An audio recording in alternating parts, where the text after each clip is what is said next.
he's a great competitor. He's like all those great starters. He expects the ball in the first and expects to go as deep as possible. But his competitiveness, his knowledge of pitching, how he wants to attack hitters, he's very, very well prepared. And he's a workhorse and a big-time animal for us. So we hope he continues on this good run. He's a good guy to help anchor a staff that is full of veterans and young guys. And I would imagine as a pitching coach, especially trying to put your mark in your first year with a group like this is right up your alley. This is exactly the group of kind of guys that you'd like to work with. Oh, this has been fantastic. We do have some veteran guys and we have some young starters also. Great group of guys that want to continue to be good and get better. So we're still trying to put some pieces together, but we've had some pretty good runs. The biggest part is trying to get deep in games. Our starters haven't been able to get us through the 6th and into the 7th on that regular basis, but they're getting there, and we look for that to continue to get better as the season goes on. I joked with you when you walked up and sat down that you look a little different in blue instead of red, and you think back to the 9 seasons that you spent as the pitching coach for the Phils, and the success that the team had and that you guys had as a coaching staff. I would imagine those memories are very fond memories, right? Oh, absolutely. You don't really look back on the body of work till it's probably over, and I'm not done yet, that's for sure, but I still look back on those days in Philadelphia. I was very, very lucky to be in that position with such a great core of players, and our front office did everything at that time that they could possibly do to keep us competitive with the additions of guys like Moyer, Halladay, Cliff Lee. You could go on and on. Our front office did a phenomenal job, and the window of opportunity is only so big, and I thought we took a great advantage of that and did everything we could. The fans were fabulous, and I know it's probably tough on them right now a little bit with the rebuilding process and everything, but I think Ruben and now the new front office has done a phenomenal job with the new players that they've brought in there. They've got some great arms, so things are on the upswing. I hope Philadelphia has a tremendous run again someday. As long as it's not these next 2 days, that'd be fine with me. I was just about to say the same thing. Good luck to you. I know you're not done yet, and good luck to you and the Tigers. Maybe not the next 2 days, but certainly down the road for you, Rich. Good to see you. Good seeing you, Murph. Appreciate it. Guys, back upstairs. All right, Murph, thank you very much. It's always good to catch up with Rich Doobie and Mick Billmeyer, Wally Joyner, and all the guys that were such a big part of the Phils' success for so many years. Jeremy Hellickson making his 10th start. Justin Verlander also making his 10th start for the Detroit Tigers. Well, last night the Phillies lost a 1-run game, but their manager may have proven a point that he felt he needed to prove, taking Odubel Herrera out of the game. We'll talk about that when we return. Phillies baseball is brought to you by Xfinity. Xfinity X1 will change the way you experience TV.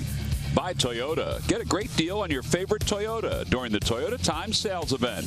Toyota, let's go places. By Citizens Bank. The next time you have a question about money, don't keep it to yourself. Ask a citizen. And by Independence Blue Cross. Live fearless. Learn more at IBX.com.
the Phils and the Tigers. Beautiful night for baseball. As we mentioned, the lineup cards have been exchanged at home plate.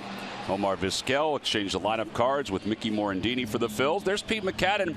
Pete had a very interesting moment last night. Matt, you picked up on it almost immediately about Odubel Herrera not running on a tapper back to the mound. As it turned out, if he ran hard, watch it here, he possibly could have been safe. This turned out to be a one-run game. Odubel said he was frustrated, and Pete Macadam said, I need to prove a point. Well, I understand you're frustrated, but one thing as a ball player you can control is the way you run to first base and run the bases, and one is hustling.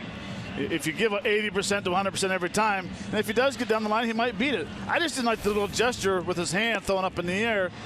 Not sure if he was angry because he hit the ball back to the pitcher, but the bottom line is when you're mad and frustrated, run the bases a little harder. Absolutely, and earlier today, Pete Macadam talked to Jim Salisbury about that moment. Sending a strong message. This is a learning year for all our young guys. You know, for example, Velasquez. I don't think he has 15 starts in the major leagues. He made a few mistakes, and he's going to learn from them. Likewise, you know, we have a lot of energy on this team. Everybody's talking about how we play the game hard and we do everything we're supposed to, work hard. And running hard is a part of a professional athlete's job. And when they don't do it, I want to send them a message that this is not the way to play the game. You never take things for granted, and you run hard, you run balls out, and hope that they make a mistake.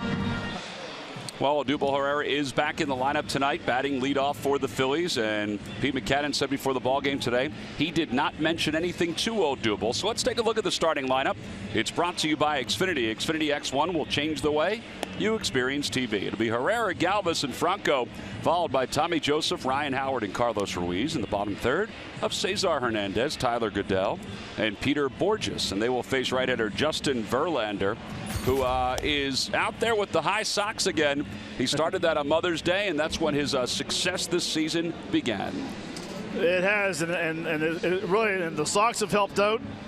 And his command of his fastball. He's a guy that relies on his fastball. He doesn't throw that 99 to 100 mile an hour anymore. You see his velocity is 91, 94. He can hit 95, 96 when he needs to. It's in the tank, but he doesn't need to use it every time. And his best pitch this year has been a slider.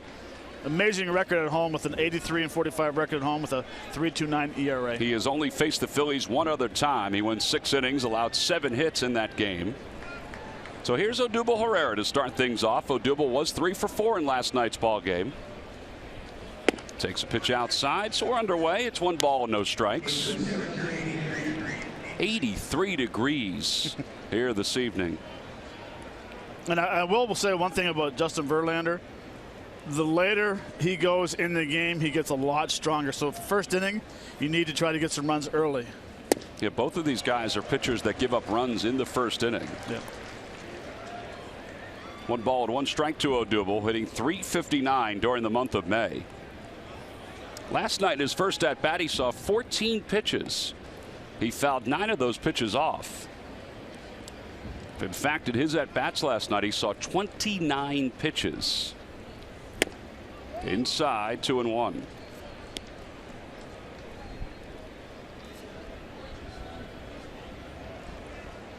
Odubel took that pitch like he knew it was going to be a ball as soon as he threw it.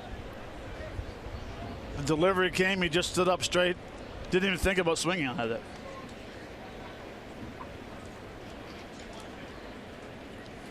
The 2-1 pitch is swung on and missed. 94 on that fastball. The Lucky McDonald's Phillies home run jackpot contestant is Mary Glazik of Allentown, PA. Phillies hit a home run in today's ball game, then Mary will win $100. We gave out some cash in last night's game. It's always good when you give out cash, especially somebody else's. The unfortunate thing, though, is that they were both solo home runs. Tigers hit 4 solo home runs last night. Odubel fouls it back, so here we go again. Now that's what you talked about, Matt. Rising that fastball up with 2 strikes is his favorite pitch. It is, and it's a little different when he's throwing, the upper 90s. It's easier to lay off because you don't have a chance to react to it. But now when you sit right at 94, 93, and that fastball comes in there, you still think you can get to it, but the bottom line is you end up swinging and missing. Fouls it down the left field line, and it's out of play. Well, Tom, it's time for our Nissan keys to the game, and take it away, bud. Well, I'm going to start things off with Jeremy Hellickson. Keep using your changeup in big spots. It's been a very effective pitch for him. I like it. And for Odubel, lesson learned. As Pete said, it's time to move on and play baseball. And use that lesson to your strength. How'd I do? Very good. Thank you. Tell you after the game. 2-2 pitch. Swing and a miss. He got him with a fastball. 94 on that fastball from Verlander. We mentioned his fastball is down velocity-wise, but not in this at-bat. No, and it's elevated a little bit. It's outer third, still elevated a little high. But like a broken record, like we said, he loves to throw that pitch up there with 2 strikes. Back in 2011, his average fastball velocity was 95. Mike Pelfrey last night hit 96 with his fastball. Still did not get a decision in that game. But back in 2011, his average fastball was 95. His average fastball now is 92.1 miles per hour. 1 ball, no strikes to Freddie Galvis, batting second. And an off-speed pitch, and it's 1-1. Now, I don't remember if you remember, Tom, in spring training, I mentioned about Verlander, the way he approaches left-handed hitters. And it started with Pudge Rodriguez when he used to catch him back in the day. If he throws the first pitch for a fastball, for a ball, he loves to back it up with a changeup. That ball is pulled to right field. It's going to go to the wall for Freddie Galvis. And Galvis hustling his way to second base. And he's there with a 1-out double. 7th double of the year for Freddie. That's a pretty good boost from the number 2 spot in this order. Murph, his numbers are not great as the 2-hole hitter, but Pete Buchanan was looking for a little jump start at the top of the order. Yeah, Pete playing a little bit of a hunch. He said, you know what, Freddie Galvis can do some things that Cesar Hernandez in that 2-hole cannot do. One of them is kind of that gap power, hitting for, extra bases and doubles when you get right there. So he was looking for him, as you said, Tom, to give them a little bit of a jump out of that 2-hole. Again, trying to mix it up, trying to figure out a system that works for him and that works for this offense that they're able to score some runs. So maybe the answer right now is Freddie Galvis in the 2-hole. That's what they're hoping. Well, Pete has been tinkering with this lineup all year long. Just trying to find something to get it going offensively. This is a guy who hopes will get going offensively. 4 for his last 7 with 3 RBIs.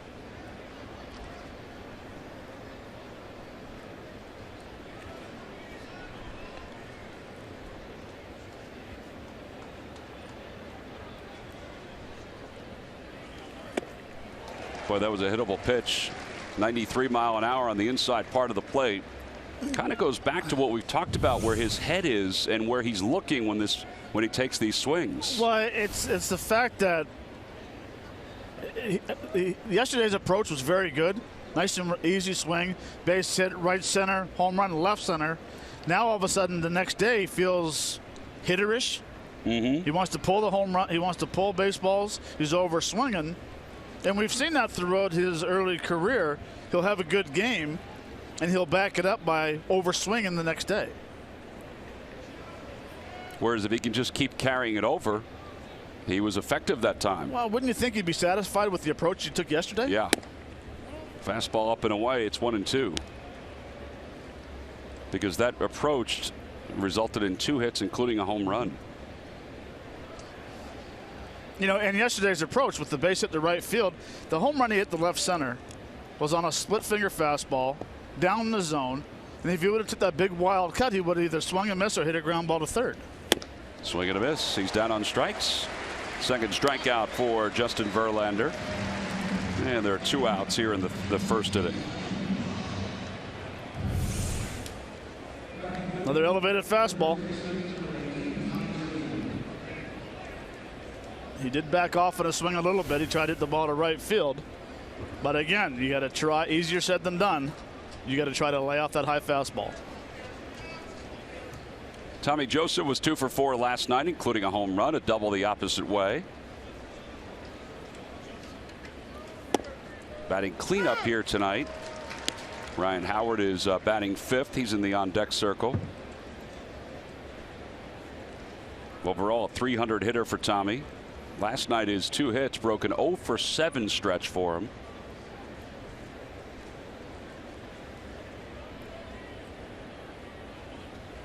That one's lined sharply right at the shortstop Iglesias, who picks it out of the air, and the side is retired. Well, not much you can do about that. He hit it right on the nose. We'll go to the bottom of the first. It's the Phillies nothing and the Tigers coming up for the first time.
Tigers coming up for the first time. Jeremy Hellickson out on the mound warming up. Let's take a look at the Tigers lineup. It's brought to you by Xfinity.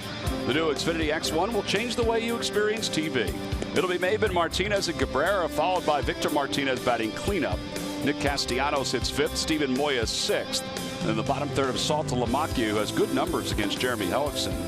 Mike Aviles at second base and Jose Iglesias at short. And there is Jeremy Hellickson, who has a very good earned run average overall against the Tigers. You see his average this year, his ERA this year, has dipped under 4. That's because his last 2 starts have been fantastic. And he's putting that line on the line here tonight against the Tigers. Well, the numbers have been very good because his last 2 starts he's been able to spot the fastball. He's not leaving it out over the plate. You take a look at the scouting report, average velocity 89.7. He is a 4-pitch pitcher. And I really like the last 2 starts. His ERA is at 1.38. Yep. He's just pitching with a lot of confidence, and we know he can throw that changeup whenever he wants. Well, that changeup has been so effective for him. Here's Cameron Maybin to lead things off. Ian Kinsler was scheduled to lead off tonight, but he is battling flu-like symptoms. So he was scratched from the starting lineup about an hour before first pitch. There's some folks that thought that Maybin should be moved up to the 2-hole at some point anyway, because he's hitting .563 since coming off the disabled list. There's Kinsler.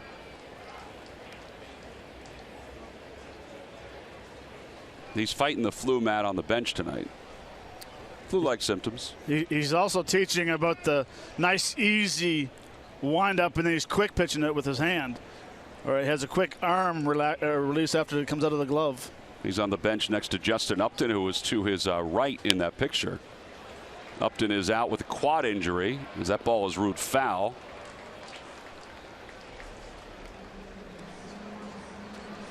There's Justin Upton. Must like his cologne. No balls, 2 strikes to Cameron Maybin.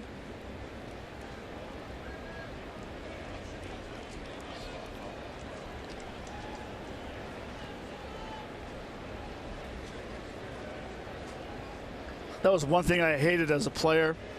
You hit a ball down the line, you think it's fair, you run to first base, foul ball, and you got to come back and hit again. Took me a while to get my breath. Off the end of the bat, foul, and it remains 0-2. Cameron Maybin was out with a broken bone in his wrist, and while he was rehabbing that, he hurt his shoulder diving for a ball while playing with the Toledo Mud Hens. Now, he caught the ball, and it was part of at the time, a no-hitter for the Mud Hens pitcher, but it cost him another injury. And there's a base hit to left field. So he keeps on hitting. That's his 3rd hit in the series.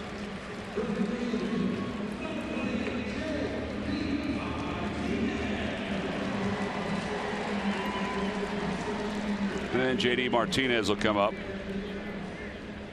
J.D. Martinez has homered in 7 of his last 14 games.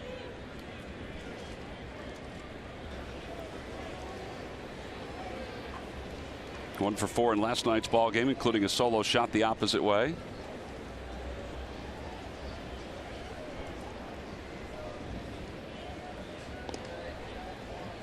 Maben has stolen 4 bags so far since coming back.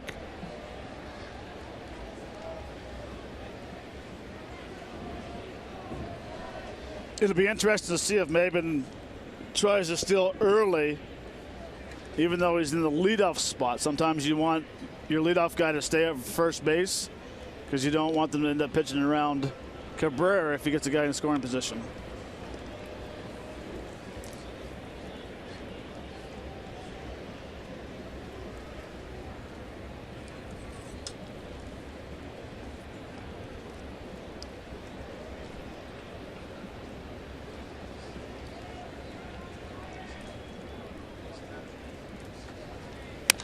Fly ball center field. Odubel Herrera comes running in. And he makes the catch. What a way. Not a bad pitch at all by Jeremy Hellickson. No, good location. So far with this fastball, it's been pretty good location. You know, and again, when we went over the Nissan keys of the game, and by the way, Tom, your keys are great. But there's a lot of keys that you could go over, and one is double up, triple up with the fastball inside. These big hitters for Detroit, they want to get their arms extended real bad. They love getting those arms extended, hitting the ball to right field, center field, and left field. And I know you haven't heard this for a while, but you need to start moving people's feet. Yes, you do. And not just Phillies hitters, I mean hitters in general. They need to get that respect back, saying this is my home plate. You need to earn when you dig in there and try to hit. Well, this is a guy that they have to figure out. He's 6 for his last 6. He was 3 for 3 last night with 2 solo home runs and a double. The double was his 500th, and he had been aiming for that for quite a while. Takes inside, 1 ball, no strikes. You know, everything that happened last night with Odubel Herrera and what Pete Mackanin did by benching him and taking him out of the ball game. Miguel Cabrera, it wasn't lost on him what happened. He actually, after Herrera had trotted softly up the first base line, was running off the field and said to Juan Samuel as he saw Juan, he said, hey, you got to make him run. That ball was smoked to deep left center field out toward the flagpole, and it is off the wall. Maben's around third heading for home. This will be an RBI double for Miguel Cabrera, and the Tigers take a 1-0 lead.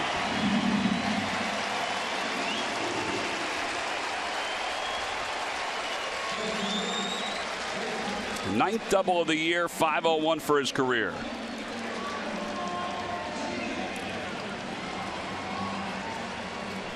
Boy, it's a big ballpark. Well, it's a big ballpark, and this is a big guy hitting right here with a lot of confidence right now. A lot of mistake pitches being thrown to him, and one thing about it is he is not missing those mistakes. Has a fastball out over the plate, head down, drives it to left center.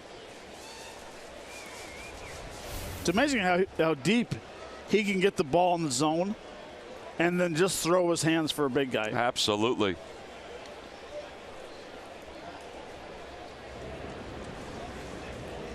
Brad Ausmus said last night after the game, he said, Miggy looks as good as I've ever seen him offensively.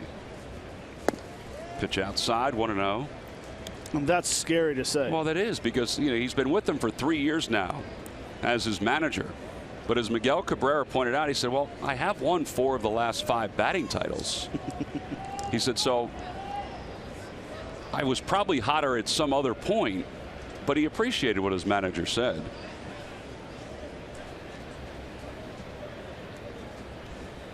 Breaking ball, and Martinez has the count even, 1 ball, 1 strike.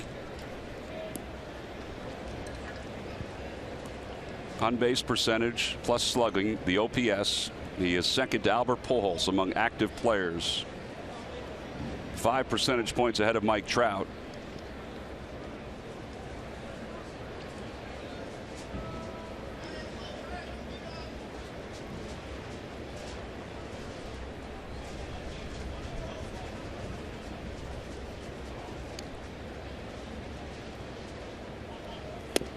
Another breaking ball, and it's 1 ball and 2 strikes.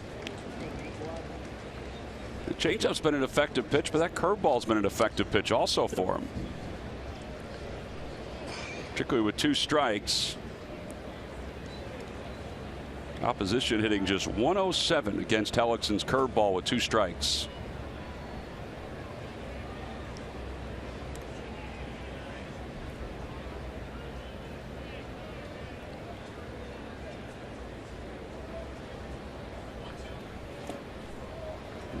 Two balls and 2 strikes to Victor Martinez.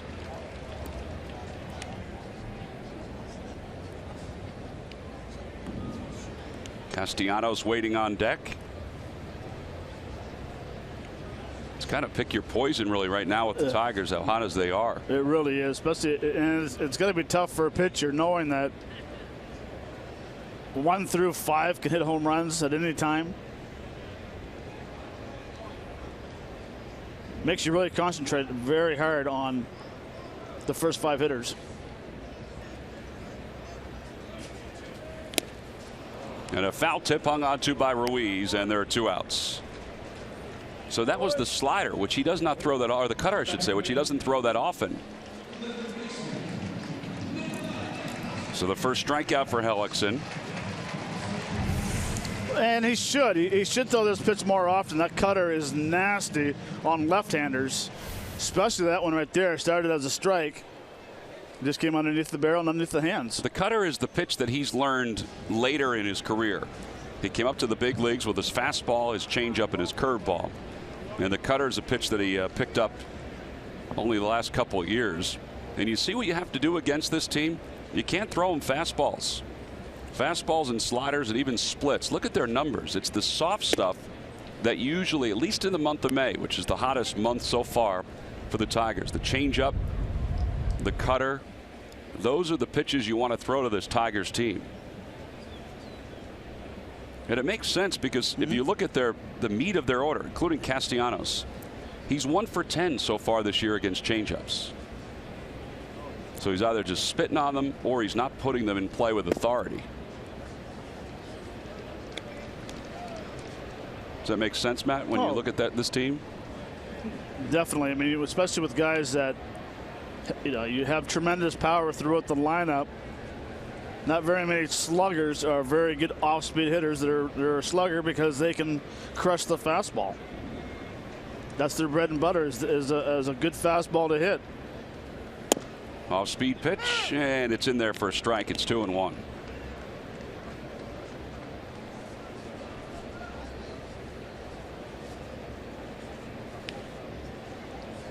Castellanos is currently leading the American League at hitting at .346 after his 2 for 3 night last night.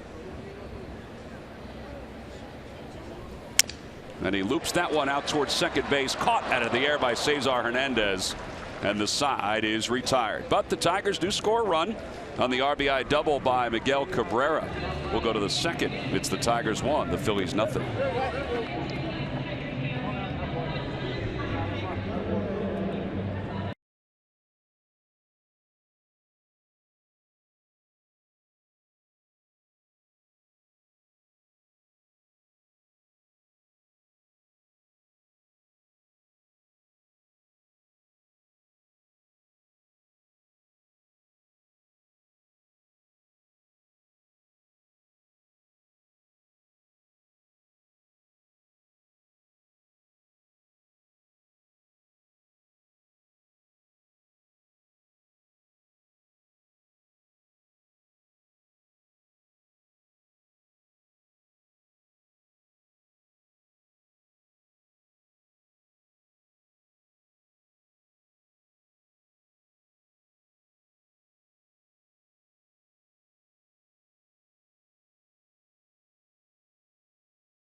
coming up on Memorial Day, the 31st and June 1st. Get your tickets now by going to Phillies.com.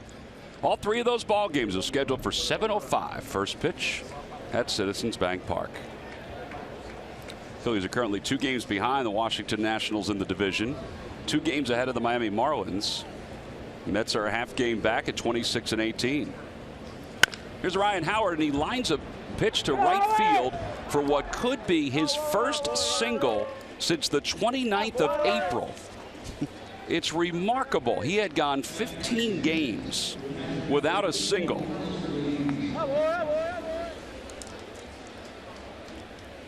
Now it's the second most starts, consecutive starts, without a single for an everyday player in Phillies history. But he went 15 games without a single. He was 4 for 48 in the month of May, 3 home runs and a double.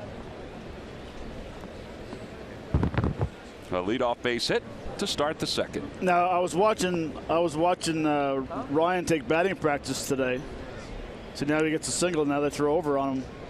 And during batting practice, Ryan has that boring batting practice where he hits the flares in left field. He keeps on his hands inside the baseball. Today, every ball he hit was either like he did there for a base hit or he was trying to hit home runs by trying to stay on top of that baseball and throw the barrel instead of just guiding it through the zone.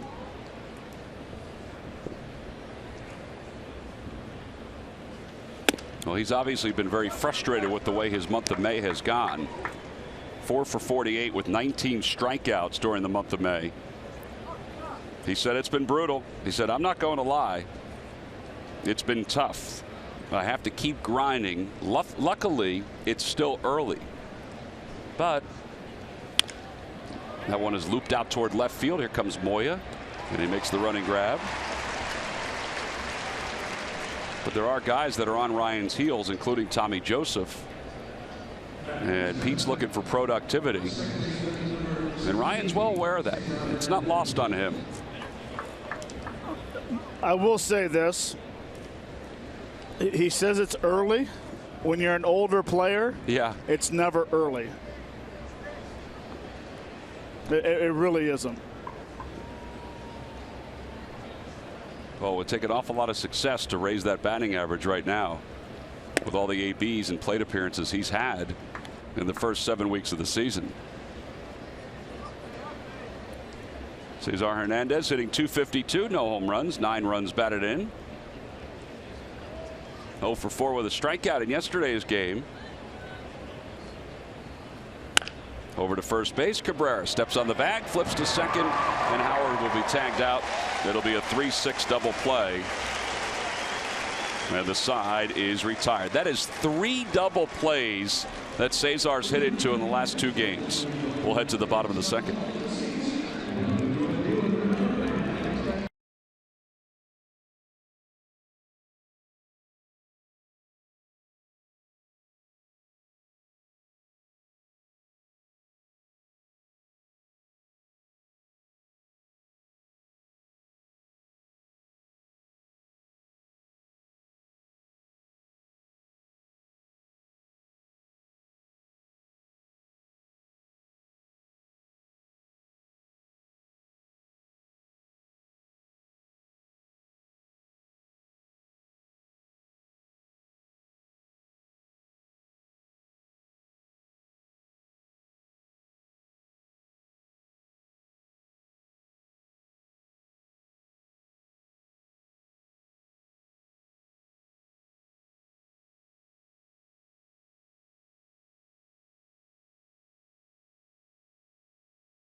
Bruce Simmons or Ingram? That's the big question. Tomorrow, we will talk to a pro scout who will give us his take. Plus, we'll get you ready for the Phillies series finale with the Tigers. All right, that's tomorrow at 6 on the Comcast Network.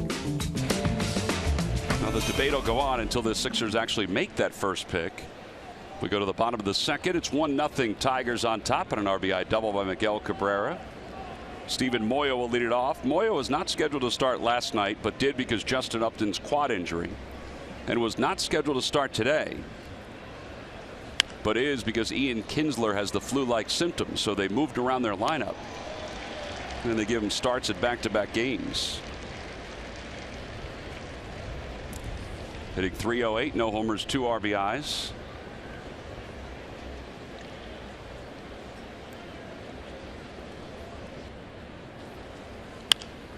Out of play, and it's 0-2. On the Toyota Major League scoreboard, they finally cooled off Ichiro. He was 0 for 5 today, and the Rays defeated the Marlins 4-3. Odorizzi got the win. He's 2-2. Tom Kohler the loss. He is 2-5. 0-2 pitch to Moya over to first base. Tommy Joseph flags it down, and he flips to Hellickson covering. 1 out.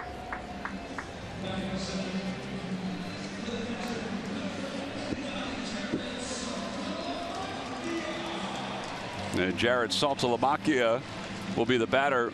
There's one reason and one reason only while Saltalamacchia is playing today. It's the fact that he has 3 career home runs against Jeremy Hellickson. He's 8 for 25 against him.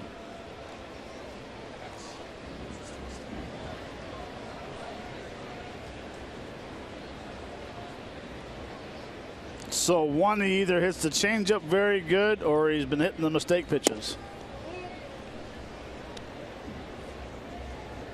Or you just have a gut feeling, you feel good about a guy and you see the ball well out of his hand. Yeah, his 8 base hits are the best among the Tigers. Saltalamacchia has hit 7 home runs this year.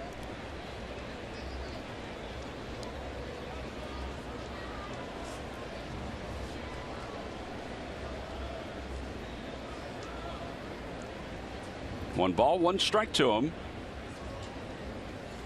Inside, 2-1.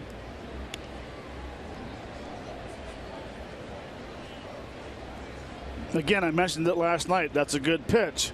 Now it's a better pitch if you go in there again for a strike or try to get a swing and miss in there. Well, Carlos did go back in. It looked like they threw the cutter, but Saltalamacchia lets it go by. It's 3-1.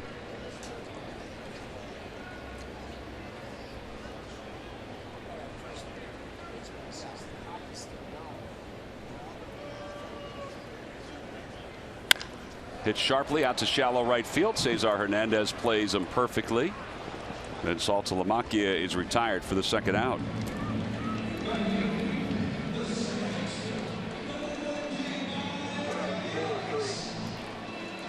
Mike Aviles now the batter.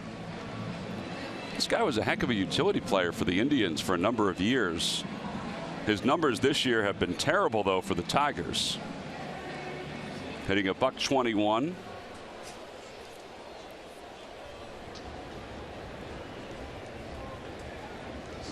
It's the 9th year for him in the big leagues. Played in 98 games last year for the Indians. You know, a stat I think would be awesome to find out. Oh, we can find it. Well, this one's going to be tough. How many hits have been lost into the shift this year so far for all of MLB? For all of MLB? Well, I do know that the Phillies shift has saved 6 runs this year, according to ESPN.com and some of their stat research, which is 10th best in Major League Baseball. The Phillies have shifted, counting the 2 tonight, 553 times. Now, that's not even close to the top in Major League Baseball. That doesn't solely answer your question, but no, but it's amazing when you talk about 500 and some shifts. And we've played how many games? This is game number 45, 46 that is. It's amazing. It is amazing. We'll go to the third. It's 1-0 Tigers on top.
Question. Log on to Phillies.com.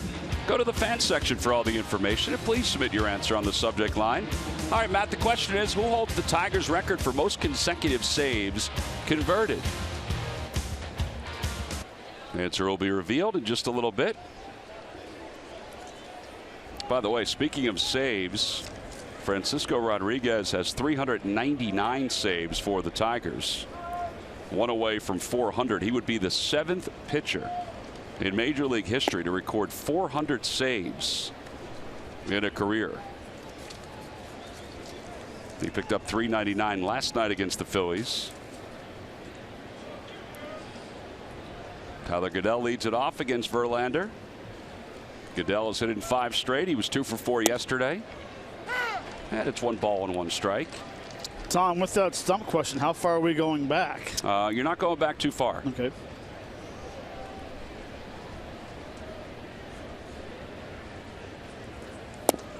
In fact, this guy just stopped playing a couple years ago. He spent most of his career in the American League? I would say yes. Central Division? Well, no? I would say a good amount. He also was in the National League West. That's when he started annoying everybody. Swing and a miss, 2-2.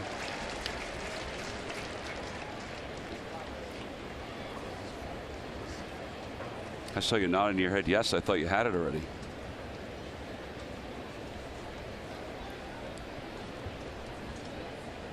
Two and 2 to Tyler Goeddel. Curveball lifted out toward right center field. And JD Martinez gives way to Cameron Maybin. One out here in the 3rd. Peter Bourjos coming up.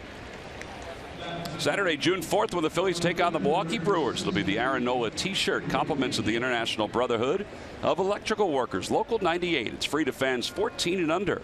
All part of that Phillies Brewers series. Tickets can be purchased anytime by going to Phillies.com.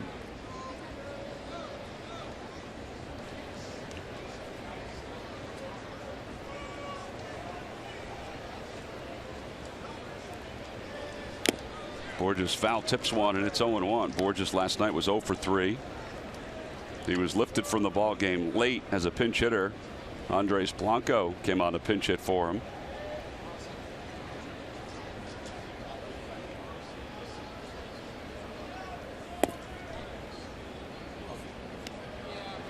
See, that's the pitch right there that everyone talks about Verlander having good control with. It's been one of his best pitches this year, is that slider. To me, that's an 88-mile-an-hour cutter. Has the action of a slider. It does have a little downhill tilt to it.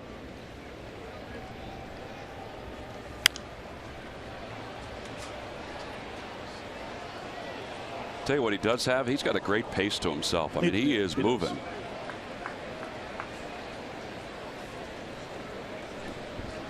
Verlander was a guy that never looked at a lot of films, didn't do a lot of studying.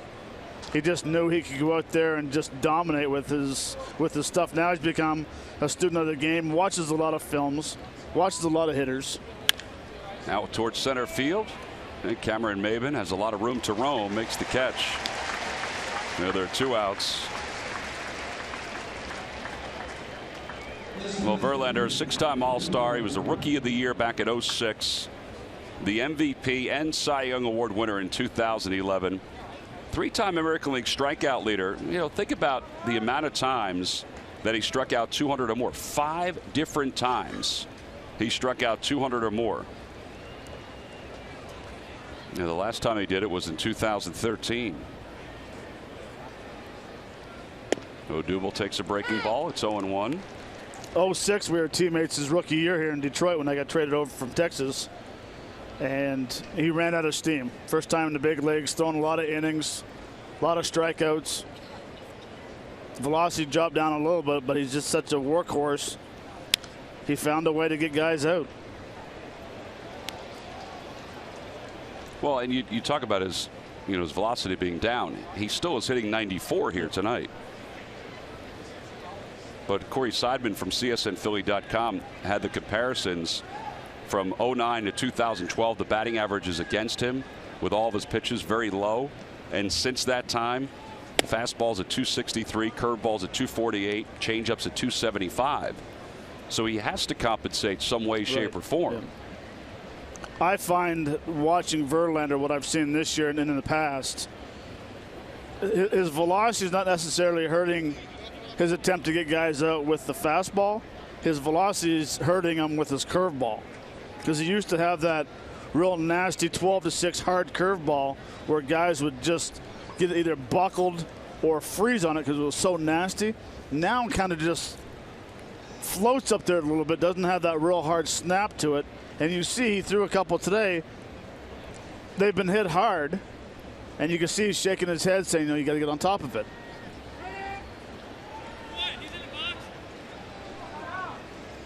But when he was in his prime and that curveball was coming in, you were just hoping he made a mistake with the fastball.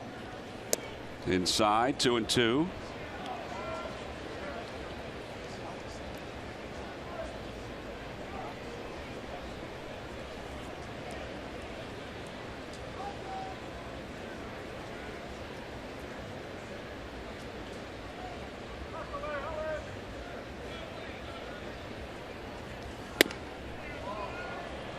And a little story, one time I was facing Verlander, and it was 3 balls, 2 strikes, day game, hard to see with the shadows. And he threw me a curveball that buckled me so bad. The umpire called it low, which it was. And Verlander and I have been friends for quite a while, and he asked me, how did you not just swing at that ball? I said, it was so good it buckled me. You threw it too good. That's the reason why. Outside, ball 4. First walk issued by Verlander.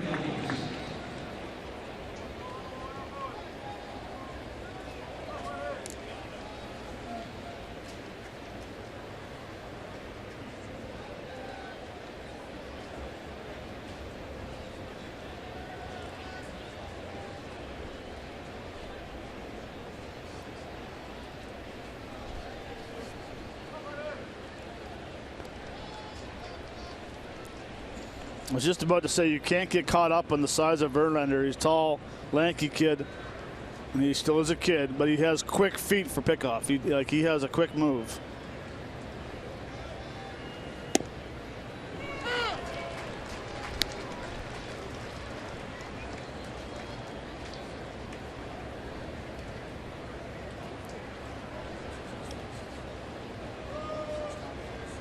He's picked off 1 so far.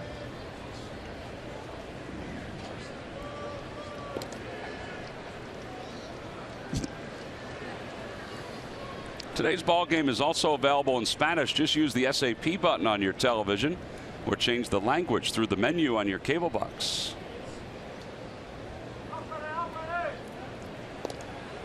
And Odubel gets back.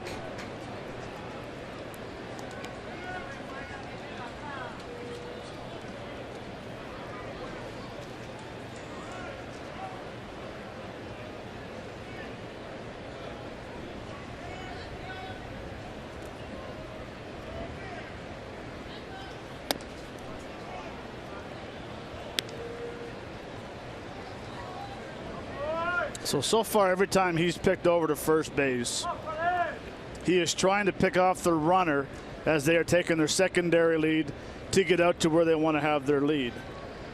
Right now, when he comes set and he gets the sign, he hasn't thrown over yet.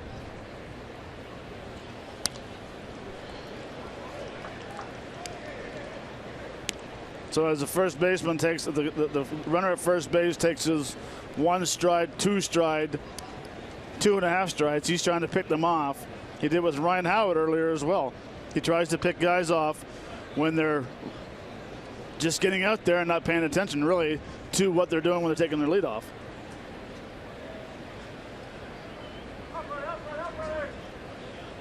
There goes Odubel. Pitch is fouled at home plate.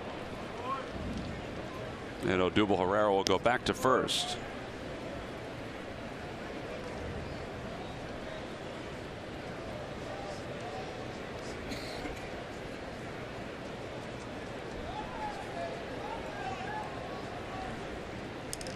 And now time is called. Saltalamacchia goes out to talk to Verlander.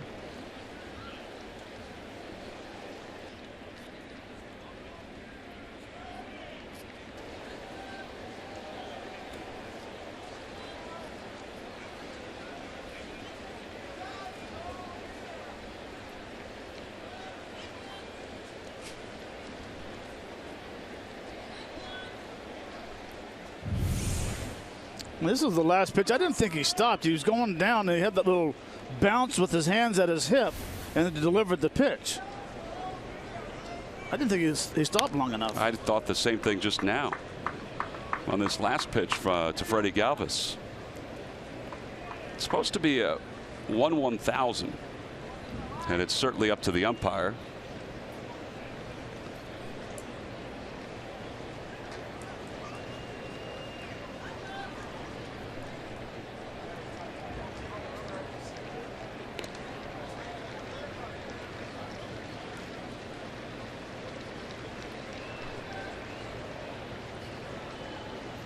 Amazing how his tempo slowed down when he got his base stealer on. It really has.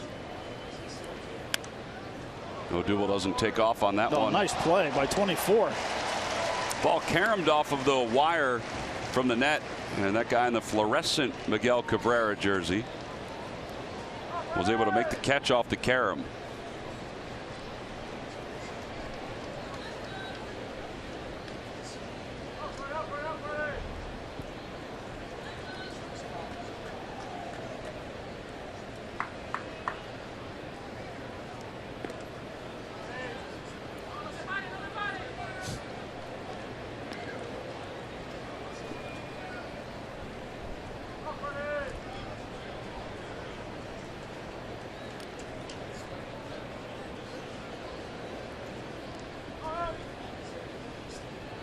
Odubel goes and stops, and a strike 3 call on that cutter on the outside part of the plate. Freddie Galvis does not think that's a strike. He's down looking. 3rd strikeout for Verlander. Onto the bottom of the 3rd. It's 1-0 Tigers.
Phillies baseball is brought to you by your Delaware Valley Honda dealers. Hurry to your local Del Val Honda dealer. Visit DelValHondaDealers.com. By Jefferson. Call 800-JEFF now or visit jefferson.edu. And by your local Ford stores. Bottom of the third from Comerica Park at downtown Detroit. A spot that Matt Stairs spent one September in. 15 days. 14 games, 15 days. But he was here, and you did have an impact while you were here. In fact, your last game, Tigers are trailing the Royals by 1. You guys had taken a 7-0 lead over Kansas City, and Kansas City came back and took an 8-7 lead against you guys. You were trying to win the division, and what did you do? You came off the bench. Hit a bomb to right field. And you hit a bomb to right field. Then I struck out in the 10th. And then you wound up losing the ball game. But you still hit a bomb to right field.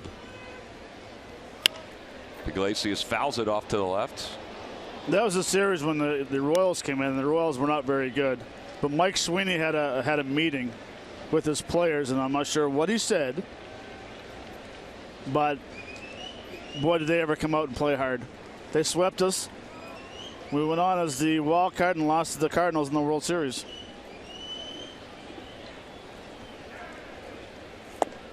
Swing and a miss, and Iglesias strikes out.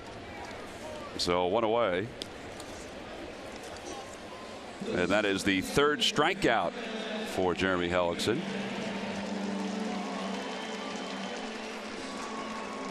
If your employees are on the road as much as the Phillies are, protect them with Independence Blue Cross. They're part of a national system of Blue Cross and Blue Shield plans that cover more than 1 million members across the country. Live fearless. Learn more at ibx.com/biz.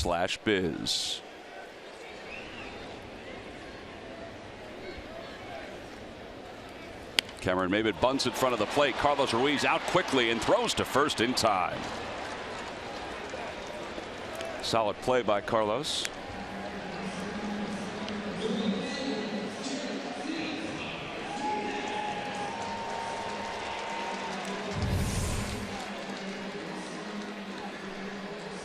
Ruiz is very good at this, being very quick, getting up behind home plate, picking that ball barehanded and throwing a strike to first base.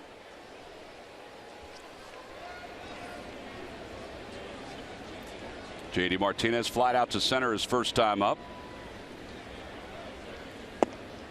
Inside, 1 ball, no strikes. Well, that year you came to the Tigers, you had some impact the last couple of weeks, but you didn't advance with them into the postseason because you were acquired in the middle of September, so you were not eligible for postseason play. Was that hard walking away after they got to the postseason? No, not really. I mean, I was here for a couple of weeks. I had a great time. I enjoyed my time here, but I knew I was here to try to help win some games down the stretch, and it's time to go home and play hockey. 1 ball, 1 strike now to J.D. Martinez. Outside, 2-1. How much did you follow what they were doing in the postseason? Every game. I think you have to, because I had a good relationship with, Granderson was a good friend, and actually I was brought over here to help him out. He was struggling at the time, and work with his swing and try to get him going. Inge was a good friend of mine. I've known him my whole career. It was a ton of great guys in this team, and 2-1 is inside, 3-1. But I was very impressed when we lost and we didn't get the division title. We got the wild card. Right. And Pudge Rodriguez called a meeting and said, you know what? In Miami, when they won the World Series, they were the wild card team. And everyone just kind of relaxed a little bit. And then we went out and played well, except for the World Series where the pitchers couldn't throw to first base or make any defensive plays. Yeah, they wound up losing 4-1 to the St. Louis Cardinals. Anthony Reyes had a great series for the Cardinals.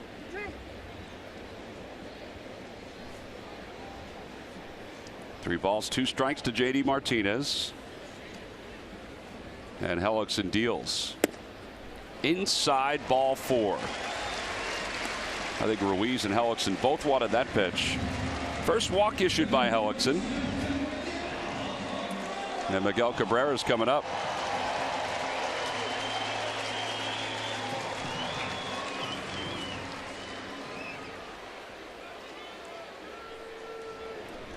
Cabrera doubled homer run his last time up.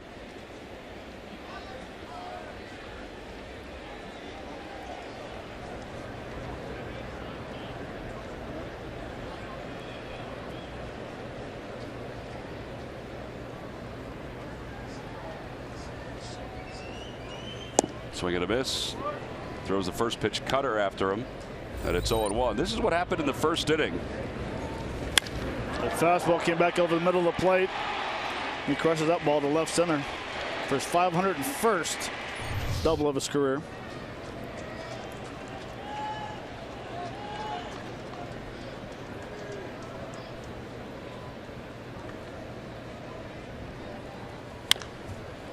Past Dave Clark, and it's 0-2.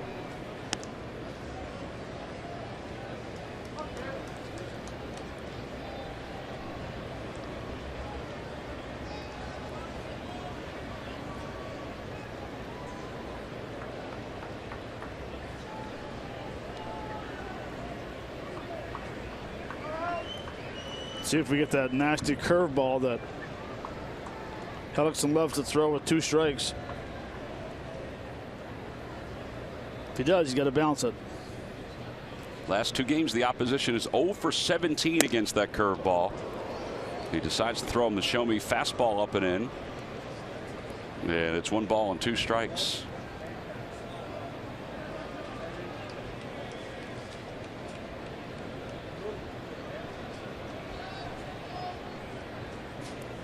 .321 lifetime hitter. Ichiro's average went down a little bit today after his 0 for 5.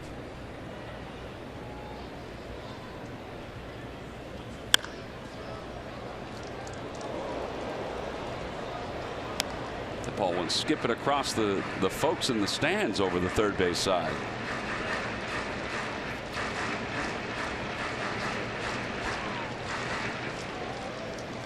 Thumbs up from everybody. Fortunately, there was a gentleman, an older gentleman in the first row that was about to field it on 1 hop, and he had no chance. It went right over his shoulder. Thankfully, it went right over his shoulder.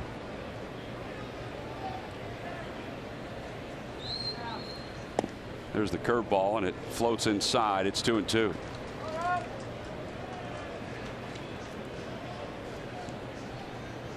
Victor Martinez on deck.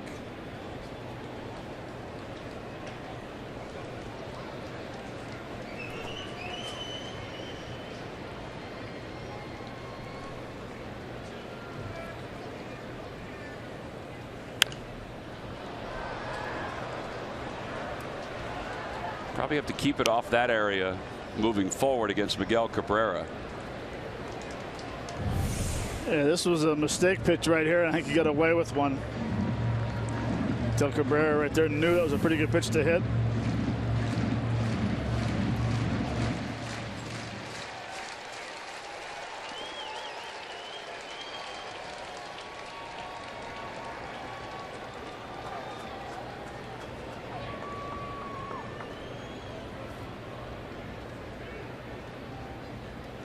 Got him.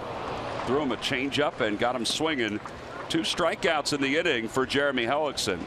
No runs, no hits, 1 man left, 1-0 Tigers.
Band are coming back to Philadelphia now for 2 shows at Citizens Bank Park, Wednesday, September 7th, and now added Friday, September 9th. Tickets for September 9th will go on sale tomorrow at 10 a.m.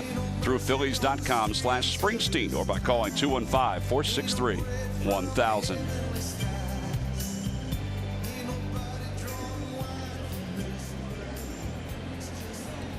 Top of the 4th inning, Tigers 1, Phillies nothing. Maikel Franco will lead it off.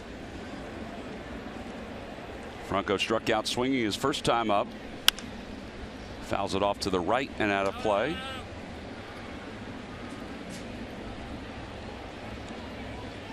Tom, last question about the Stump the Fans. Was this pitcher, you said it was in the National League West, happened to be in the American League now? Now? Yeah. Is the team in the American League now? No. No, they're not, are they? I saw you write the answer down. Why are you asking me all these questions? Conversation.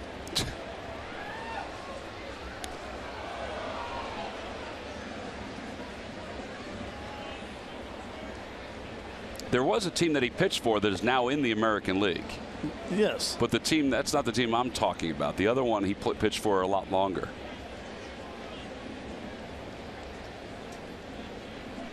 He pitched for 5 years for one team and 2 for the one you're talking about. 1 ball and 2 strikes to Maikel Franco.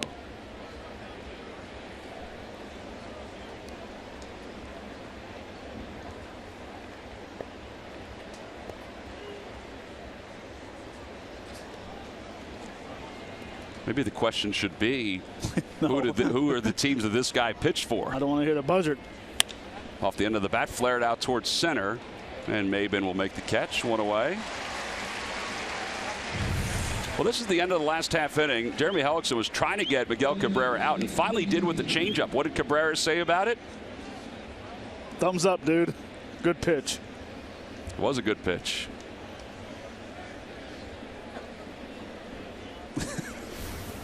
How do you think that quick?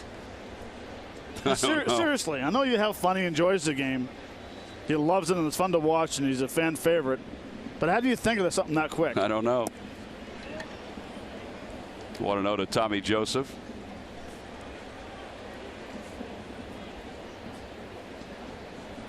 I think when you're as successful as he has been, you afford the opportunity to be a little more relaxed. Good point. That one's lined out toward left field. Moya will make the catch. He did not need to slide, but he did.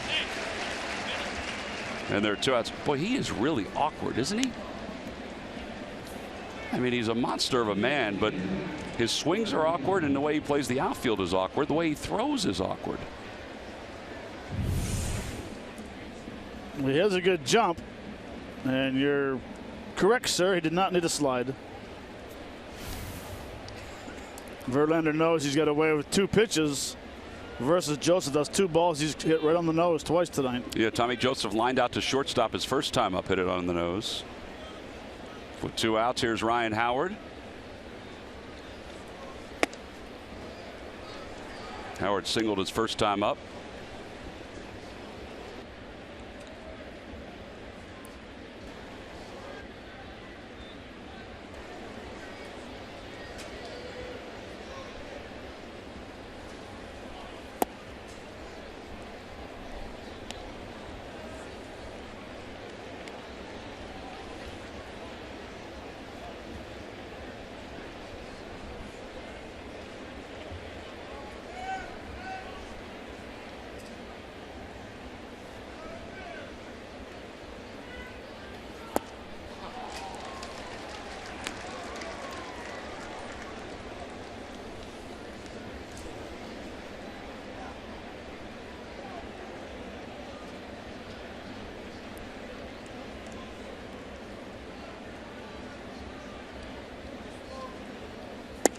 Off speed pitch, 2-2.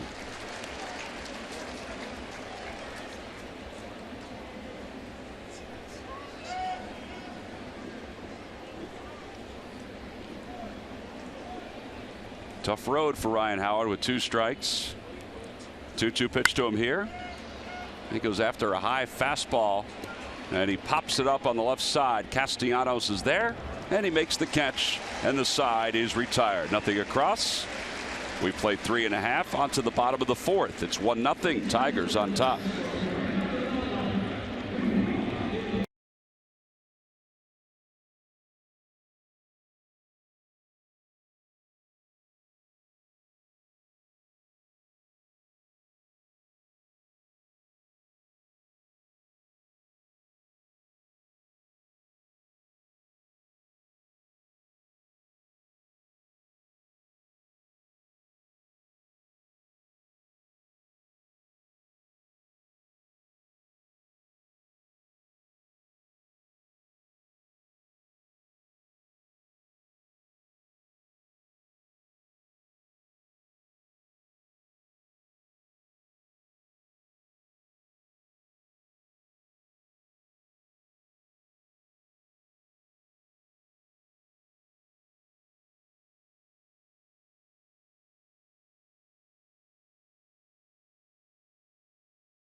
Is brought to you by Toyota. Visit buyatoyota.com to find your RAV4 today. Toyota, let's go places. Let's go Phils.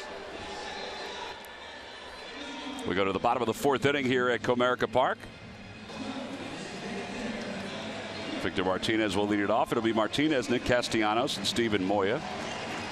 You know, there was a point in last night's ball game where Pete Mackanin decided not to walk Victor Martinez with a runner at third. Instead, he had Colton Murray stay in the ball game and face Martinez. And Pete was talking about that today as to whether he should have walked Victor Martinez or not. And he said, here was my thinking on that. And he said, whether you agree with it or not, he said, I know Victor Martinez is a really good hitter. As he takes a curve high, it's 1-0. He said, but if I walk him, the kid on deck, Castellanos, is leading the league in hitting. He already hit 1 home run. He has 9. If he hits a 3-run home run, then the game is kind of out of reach. If he hits a single, Martinez that is, and drives home Cabrera, he said in reality, it's only a 1-run game. Out to shallow left field, Goodell comes running in. And he makes the catch, 1 out. I have to be honest with you, I never thought about that. That part of it. That there's more projecting that goes into it. He says, I could have walked Martinez and Castellanos could have hit into a double play. Okay, then you can go a little farther and say, well, if he hits a single, then the next guy hits a 2-run home run, so what's the difference? Well, that's true, too. That's true. I mean, look, I thought, yeah, everyone talked about they should have put him on last night. I actually thought it was a good call. He's a guy that does hit a lot of ground balls. Right. He had does not run well. No speed on the bases at third. It just happened that he ended up getting jammed and hitting a weak base hit to right field. I think the part of it that stands out when explanations are made like that is that they are constantly thinking about not only that at-bat, but the next at-bat, the one after that. Which is a sign of a good manager. Thinking ahead. 1 ball, 1 strike to Castellanos. Pete said next time, I might walk him. He said, but in that moment, I thought the better move was to try to manage for the team, manage themselves out of it. If they allowed 1, okay, we can come back from a 1-run deficit. There's a liner to center field. It'll drop for a base hit. Third hit of the series for Castellanos. So he's aboard with 1 away, and here comes Steven Moya.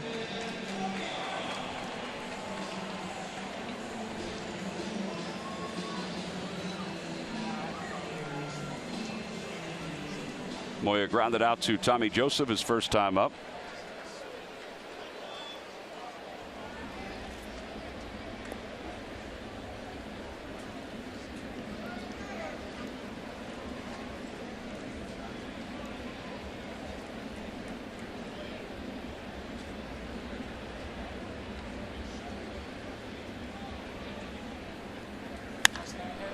That ball is golfed foul and into the upper deck. Well, I guess he does look awkward, but he can do stuff like that. Yeah, he got a little pop to it. He put a display on BP today that looked like LA hitting golf balls today. Far.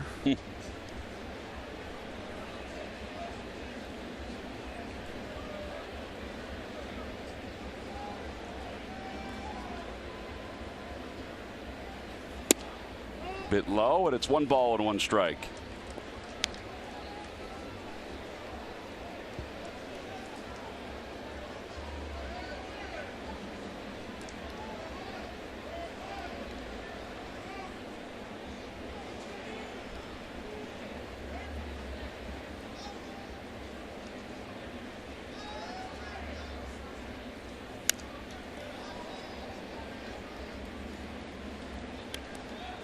Hitters with the type of stance that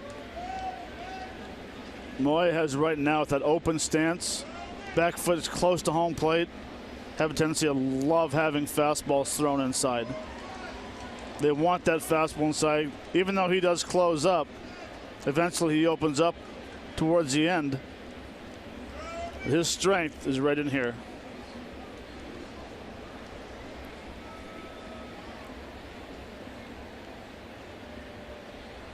Runner goes.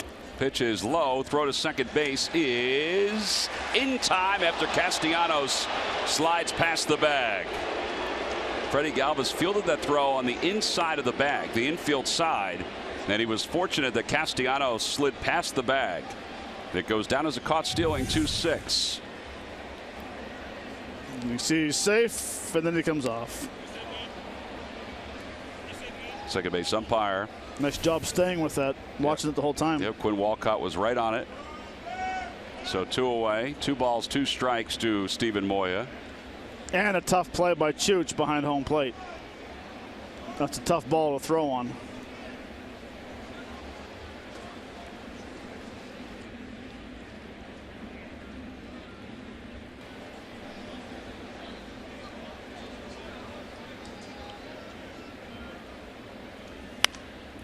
Got into his kitchen. He popped it up. Carlos Ruiz under it and makes the catch, and the side is retired.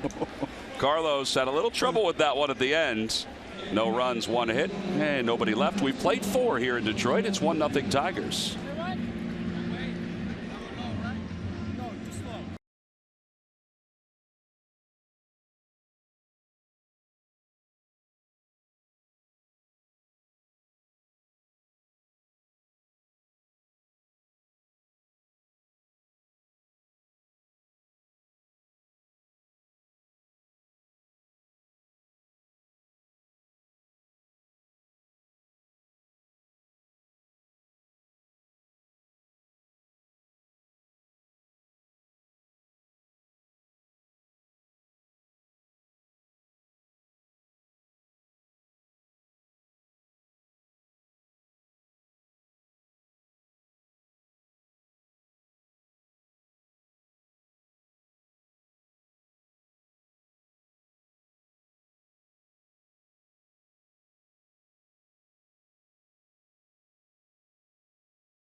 Well, the Maikel Franco bobble figurine will be part of the series between the Phils and the Arizona Diamondbacks. Tickets can be purchased by going to Phillies.com. It's Saturday, June 18th. That's a 3:05 first pitch. All fans coming to the ballpark will receive that bobble figurine. Looks like that swing last night, the home run off Pelfrey. Nice split finger down the zone. Be nice to see it again. Carlos Ruiz leads it off against Verlander here in the top of the 5th. 1 ball and no strikes to Ruiz. He flied out to left his first time up. Carlos is hitless in his last 11 at-bats. Phillies have 2 hits, a double in the first, a single in the second, and that's it so far. Tigers, however, only have 3 hits against Jeremy Hellickson.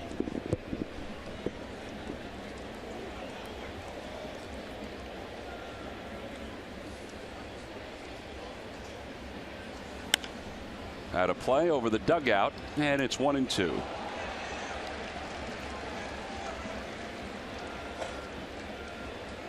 Cameron Rupp will be back in the starting lineup tomorrow. Aaron Nola is scheduled to pitch for the Phillies. Anibal Sanchez is scheduled to be on the mound for the Tigers.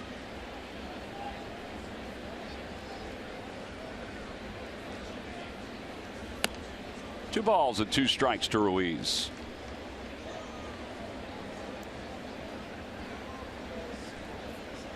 Here's Cam.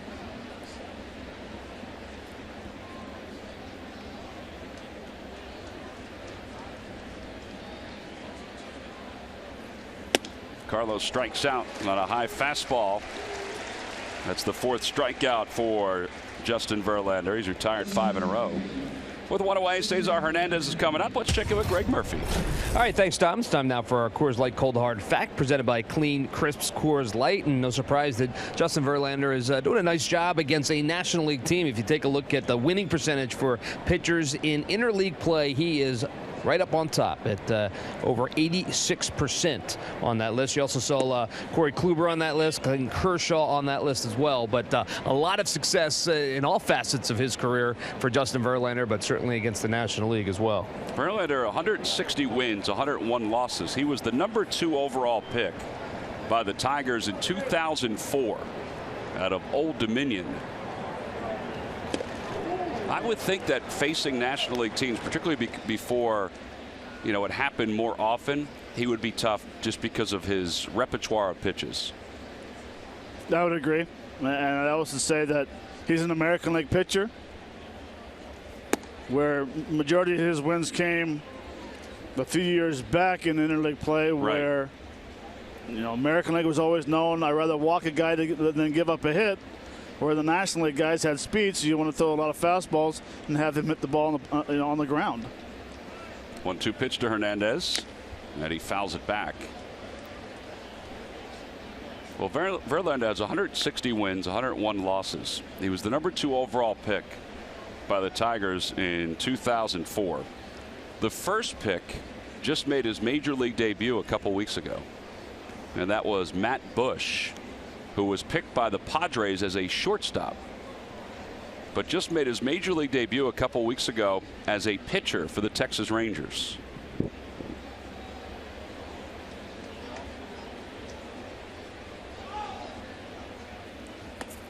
Just amazing how lives are so different, even though those 2 guys were the best players in the draft that year.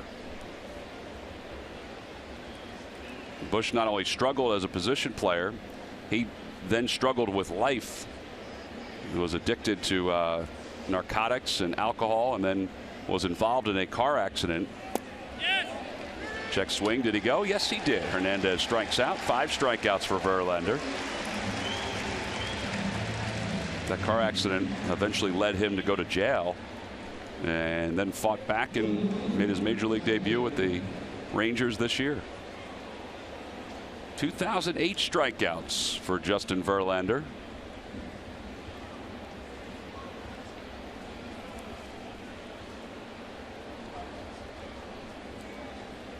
Tyler Goodell flying out to center his first time up.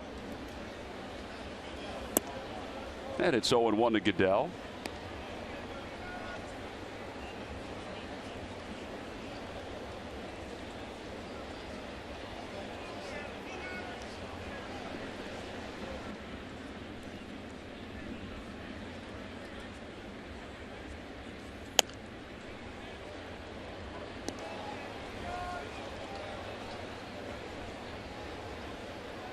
You can see Tyler Goodell's bat. You can see those blue marks everywhere. really want them down by that label. That's one thing about using unfinished bats is you can always tell where you make contact, if it's good or bad. Well, that bat's been around for a little while. It's good. They don't break. They're B45s. Good old Canadian birch. Made in northern Quebec. To the left side. Castellanos is up with it. And the side is retired. A 1-2-3 inning for Justin Verlander. He's retired 7 in a row. We move to the bottom of the 4th. It's 1-0 Tigers.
It's time now for our Citizens Bank minor league report. We start with Reading, who lost to Erie 8-3. Jorge Alfaro, though, 2 for 4 with another home run, his 11th multi-hit game. Gabriel Lino, 3 for 4 with a double and a home run for Clearwater in their victory over Palm Beach. And Jose Pujols continued his power hitting with a 3-run home run against Hagerstown.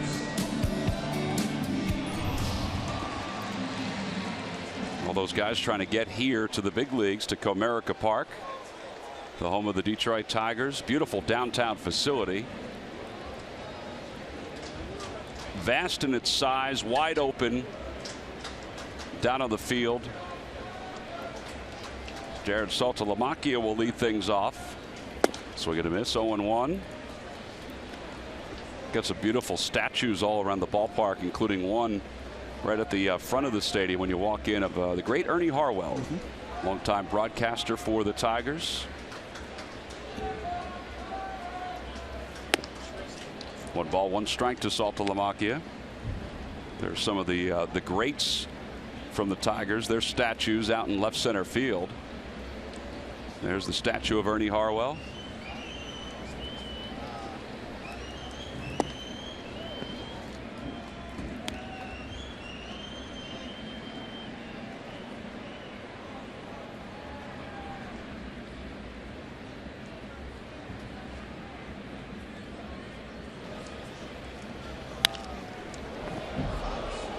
Two balls and 2 strikes.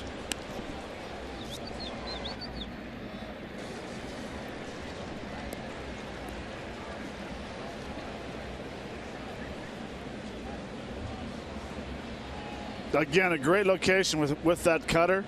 You're either going to swing and miss it, or you're going to snap hook it foul like Salty did right there. Off the end of the bat, foul toward the upper deck.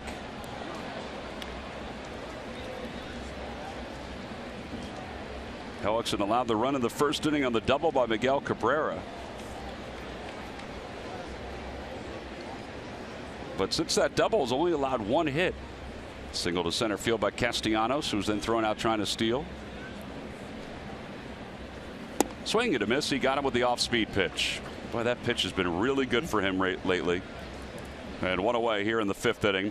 Well, there are a number of great players that have played for the Tigers. There are also a number of great players that have coached for the Tigers, including the guy in the first base coach's box right now, Omar Vizquel, who's eligible for the Hall of Fame in the next couple of years. And Murph, as we've come to find out, there's a lot of Phillies players that look at him as their idol growing up.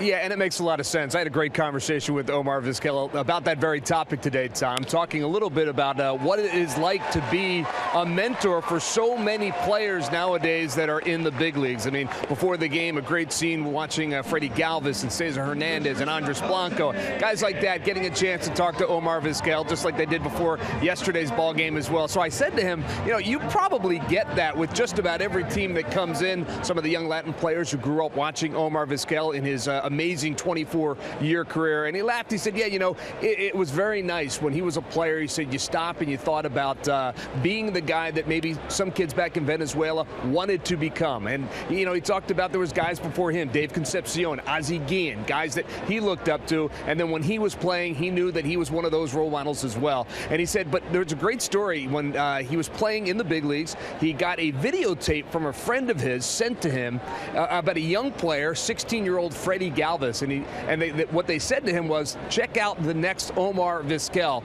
And it was a video of Freddie Galvis. And he sat there and he watched it. And he said, wow, this kid is going to be something special. He said, then he forgot all about it. And then years later, got a chance to meet Freddie Galvis. And that's when he remembered the videotape. He says, you're the kid that I watched when he was 16. And they told me you were going to be the next me. And it was just so much fun to watch them have that conversation and talk about that.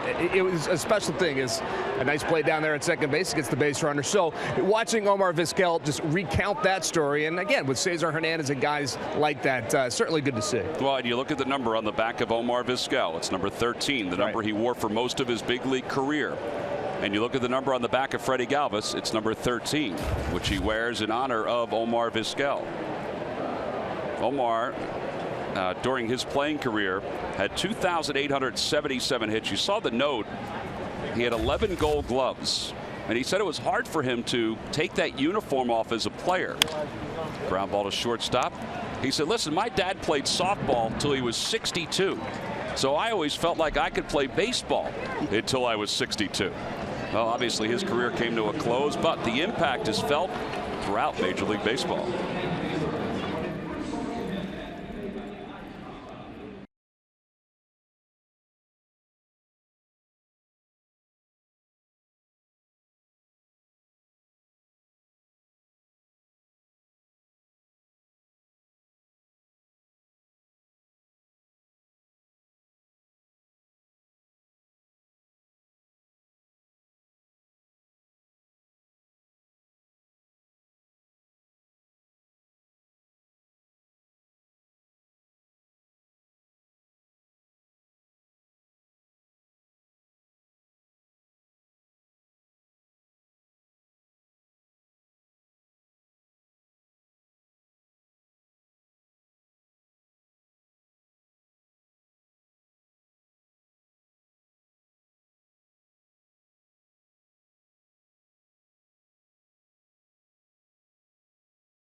Our Independence Blue Cross Philly of the Week is showing how value can be found in the Rule 5 drafts. Tyler Goodell struggled to start the season, but during the last 2 weeks has found his swing.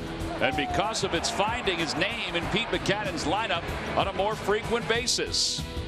In addition to his offense, he has handled his outfield duties well, including his perfect throw from left field when he connected with Cameron Rupp on this game-ending play, capturing another Phillies win. This California kid is starting to shine, and it's brought to you by Independence Blue Cross. Live fearless. So many great things about that play. You kind of forget about the reaction of David Hernandez in the background. He was the pitcher that thought he had just given up the lead in that ball game, and his reaction was priceless behind Cameron Rupp. We go to the top of the 6th inning here in Detroit. Justin Verlander delivers to Peter Bourjos inside. Verlander has struck out 5. He has allowed just 2 hits so far. He allowed a double to Freddie Galvis in the first and a single to Ryan Howard in the second.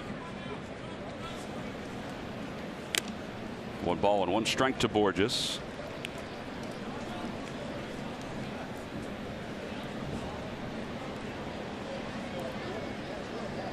Well, it was exactly what you said, Matt, about Verlander and the scouting report. He loves that high fastball,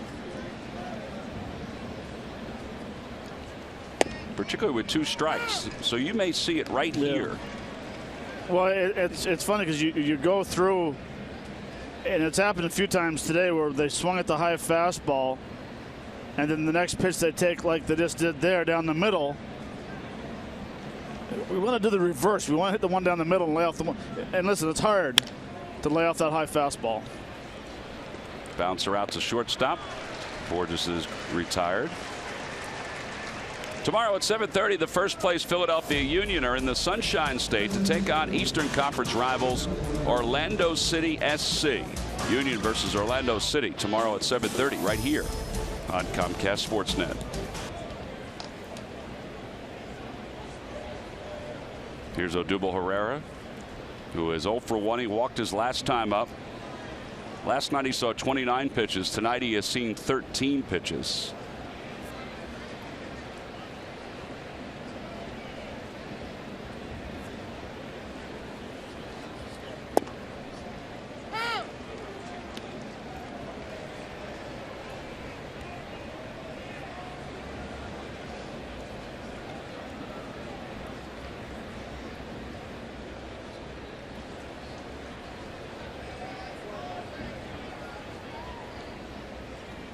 Swing and a miss, 0-2.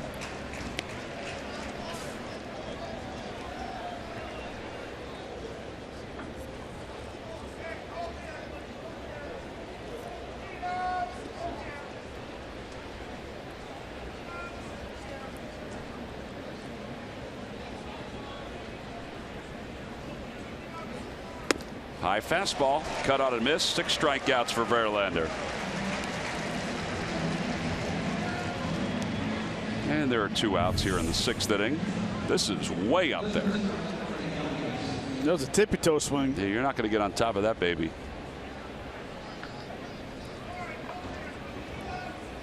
You know it's coming, that 0-2 fastball up in the zone.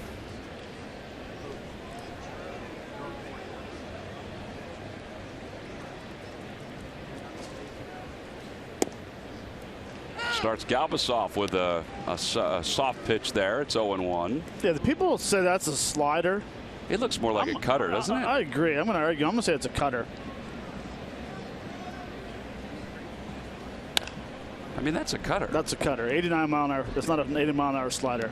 He threw Freddie to that at bat. Don't forget he got him looking on one. Struck him out on a questionable strike. Odubel Herrera saw a cutter.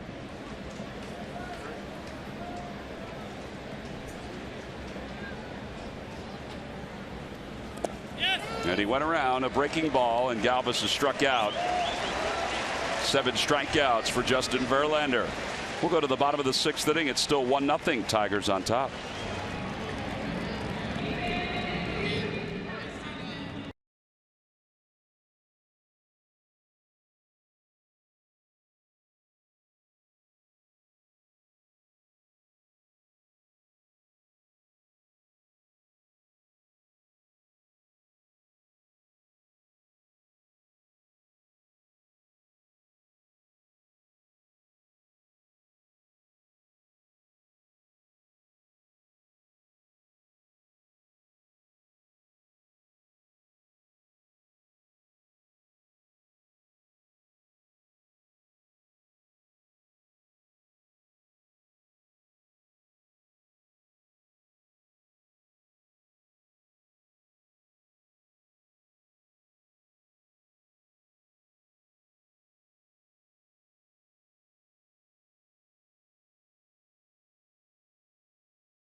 The Pennsylvania Lottery's new instant game, Pennsylvania Millions. Players must be 18 or older. Please play responsibly. And by Toyota, get a great deal on your favorite Toyota during the Toyota Time Sales event. Toyota, let's go places. Put our art department to work on the backdrop there. They did a heck of a job, didn't they? That's a beauty shot.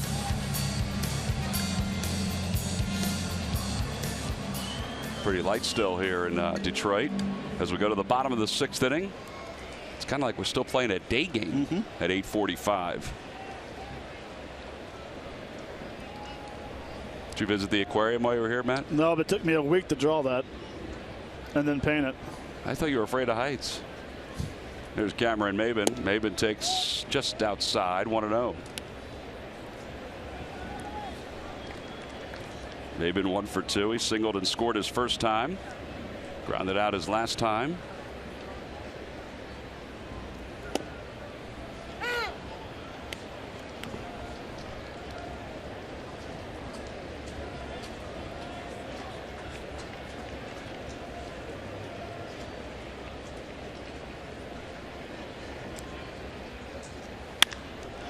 And a base hit back through the middle. And Maybin stops at first. So he has 2 of the 4 hits for the Tigers. On the Toyota Major League scoreboard, the matchup of Matt Harvey and Steven Strasburg as the Nationals leading at 5-1. Harvey's gone 5 innings. He's allowed 5 earned runs. He's allowed 3 home runs. So Strasburg has the 4-run lead. So is Harvey going to do the post-game interview, or is it going to be Scott Boras?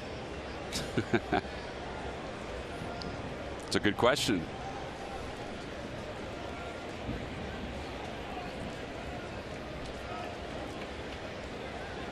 Honestly, I don't think I've ever seen an agent do a press conference and explain why he is struggling as a pitcher right now. Yeah, I don't get that in this day and Seriously? age.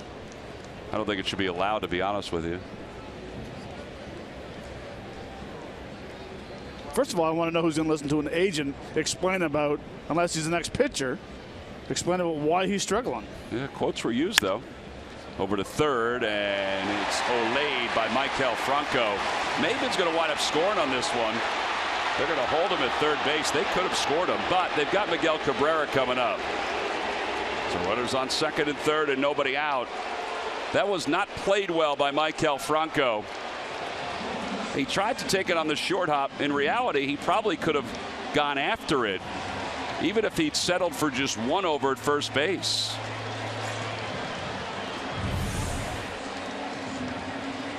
Yeah, either way, he probably wouldn't have had a double play. So you'd rather see him sit back a little bit, get the good hop, and make a strong throw either to second or first base. Maybe even get in front of it. Yeah. Instead of doing that ole, like you said.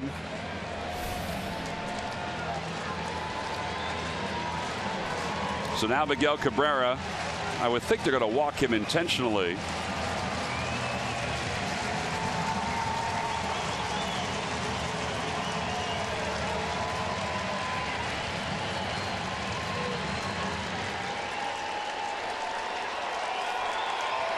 Well, maybe not. The unintentional intentional walk, maybe.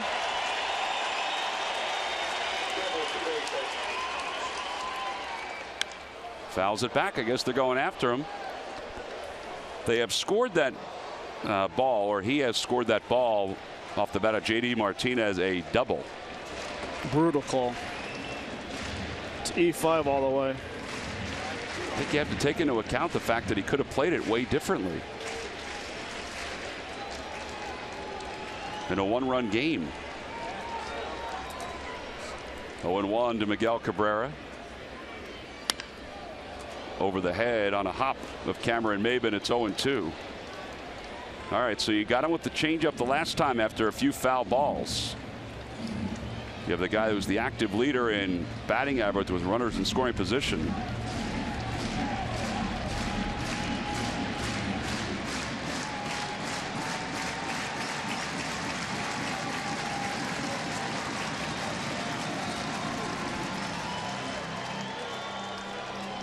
A lot of options right here.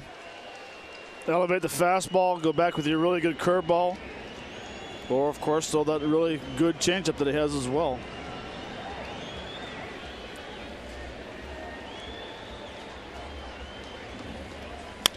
Throws the curveball, and it's hit foul.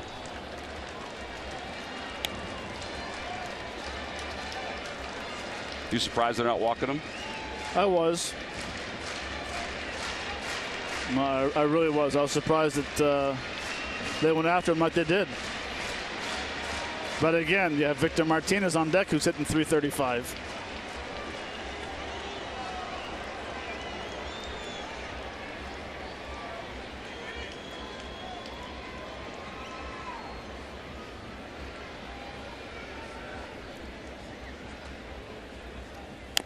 Little dribbler, foul.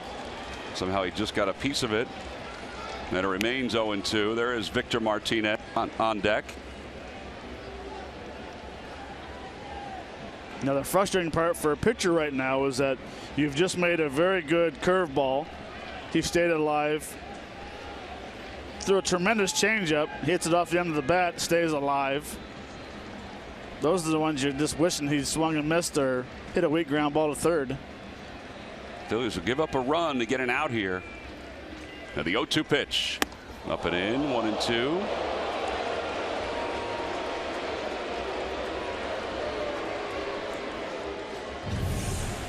It's a great pitch. Absolutely nothing wrong with that. Fans boo, players walk around all nervous and stuff. It's a great pitch. Let's see what it sets up here.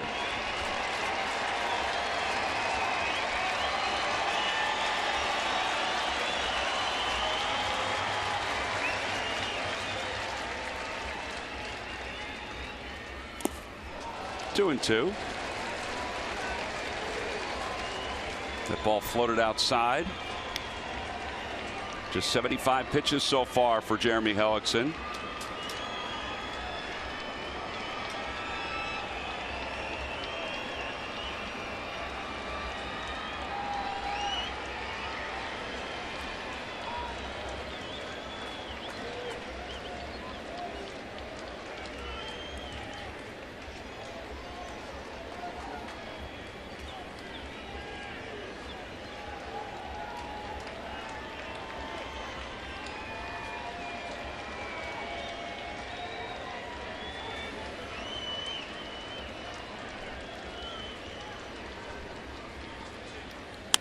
Over to third base, cut off by Maikel Franco. He'll get the out at first. A run scores. It's 2-0 Tigers. So one away, an RBI for Cabrera, his second of the game. And Victor Martinez is now coming up. Maybe had a very good jump at third base. I guess you'll take the exchange of getting the out in that situation and not allowing the runner from second base to get to third.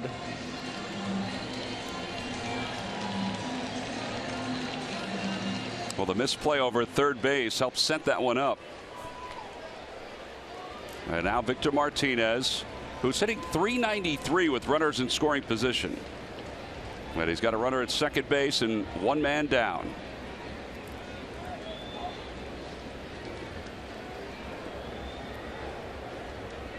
Two runs on 6 hits now for the Tigers.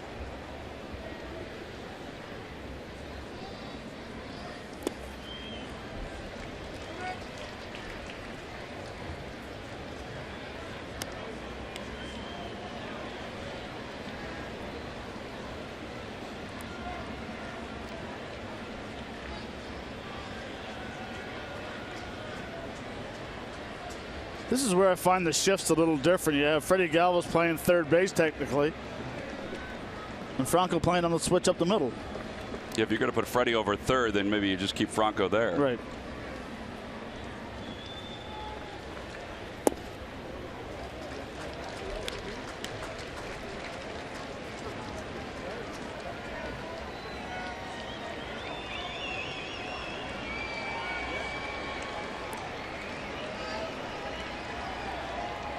See the big hole on the left side for Martinez, who is a dead pull hitter.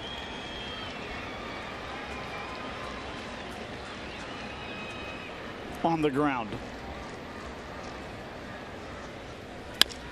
Out toward left center field, Odubel Herrera will not make the play. He'll take it on one hop. Heading for home is J.D. Martinez. The throw to the plate by Franco, not in time.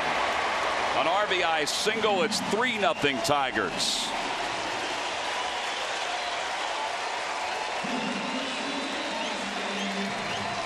No, Martinez comes through again, just as he did last night.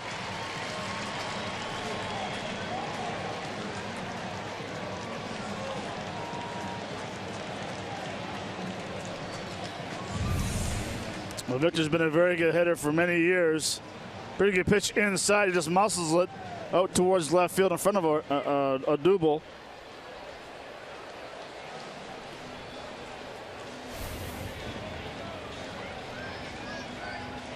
Well, Bob McClure out to talk to Jeremy Hellickson, calm him down a little bit.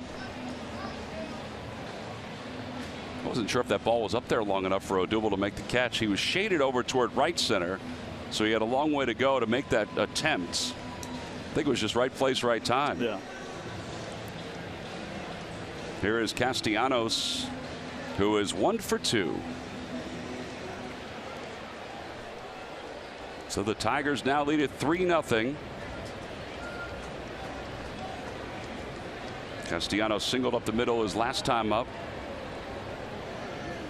That's 2 hits that Victor Martinez has that way this series so far. His first knock yesterday, that knock there. Looked like he's trying to get that ball on the ground through that big hole at shortstop. Just happens to get it airborne and hits the outfield grass.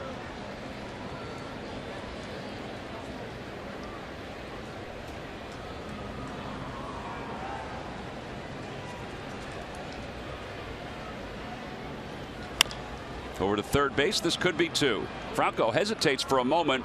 The throw to first is not in time. The hesitation cost him, but then the exchange by Cesar Hernandez cost him as well. 5-4 on the put out at second base.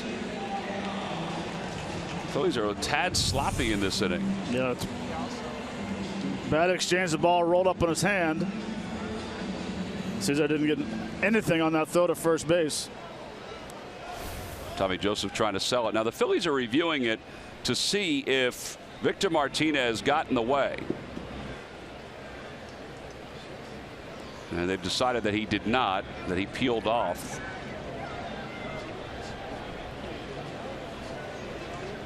And now Steven Moya, who is 0 for 2.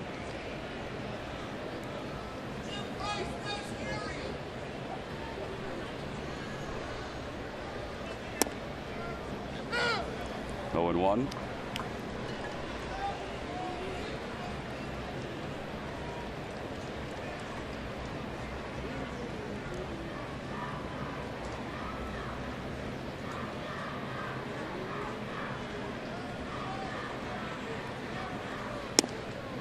Oh, and 2.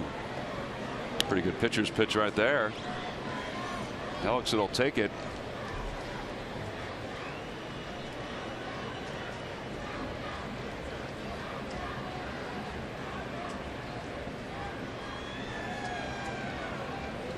You know what happens, some of those misplays on double plays like that, but I'm telling you, it's probably firing up Larry Bow in the dugout. They've worked so hard on that the last couple weeks, trying to make sure that the exchange is clean, that they get the throw to Cesar in time. You know, and it's that combination that they've been working on too. 5-4-3. It happens. It does, and I think his blood would be boiling more if it was a bad throw to second base, right, or a lazy two-seamer. Ball rolled up on his hand on the exchange. Not much you can do. Swing and a miss. He got him through the cutter on the inside part of the plate. Side is retired. Tigers do get 2. They leave 1. We'll head to the 7th inning here in Detroit. It's 3-0. Tigers on top of the Phils.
Tigers game summary. Phillies trail at 3-0 as we go to the top of the 7th inning.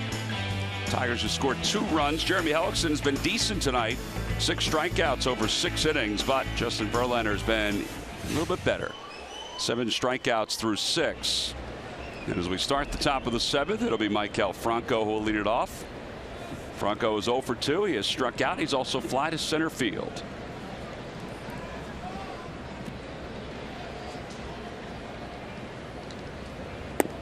Two balls and no strikes. Well, the Phillies need some way to get some base runners. 10 in a row retired by Verlander. He has not allowed a hit since the 2nd inning.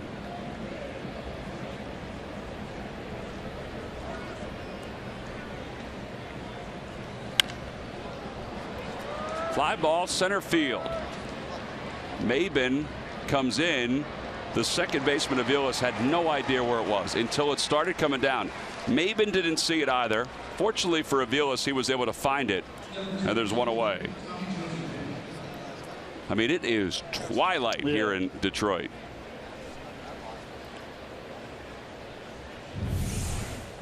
Good play. Aviles going out. Doesn't see it, keeps his eye up there, and all of a sudden he sees it come down last second. The key is he ran to the spot where he thought it was going to come down. I don't know if somebody was helping him either. I don't think anybody saw it. Here's Tommy Joseph, and Joseph takes a strike at the knees. It's 0-1. Tommy's had the best swings of anybody in the Phillies lineup tonight against Verlander, but he's 0 for 2. Lined out to shortstop, lined out to left field. Fouls it off over the dugout.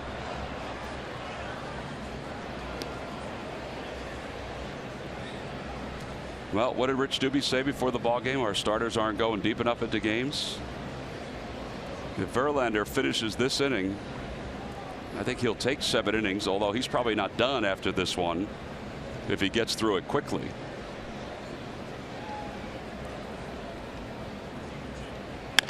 Grounded through the hole on the left side, a base hit. And it's the first hit for the Phillies since Ryan Howard's single in the 2nd. Time now for the Jeep Stump the Fans trivia quiz answer. All right, Matt, who holds the Tigers record for most consecutive starts or consecutive saves converted? All right, well, I'm going to say Jose Valverde. He played 5 years in Arizona, 2 years in Houston. That's right. And then Detroit. And I think he had, 46, 47? 49 consecutive saves in 2011. He finished with 288 overall and 119 here with the Tigers. Log back on to Phillies.com to find out if you're the winner of a Phillies prize pack.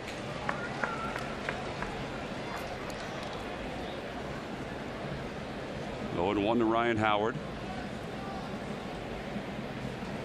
Howard is 1 for 2 in this game.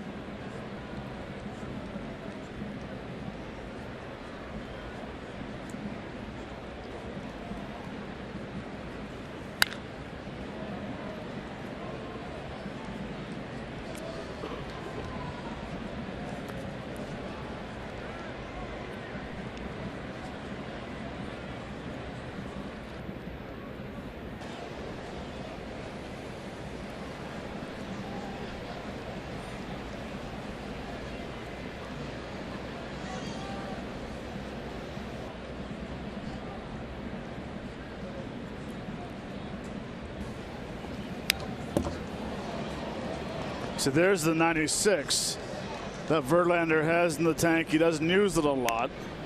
He knows it's there. Why doesn't he use it? Is it hurt? No, I think he doesn't need to. He can't consistently go out and throw a 96 the whole game anymore. So he picks his poison. Good time elevate against Ryan Howard at 96. Don't be surprised if he backs up the changeup right here.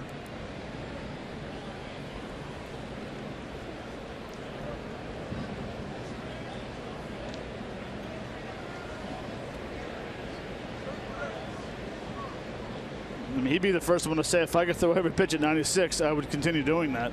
He picks his area where he wants to do it.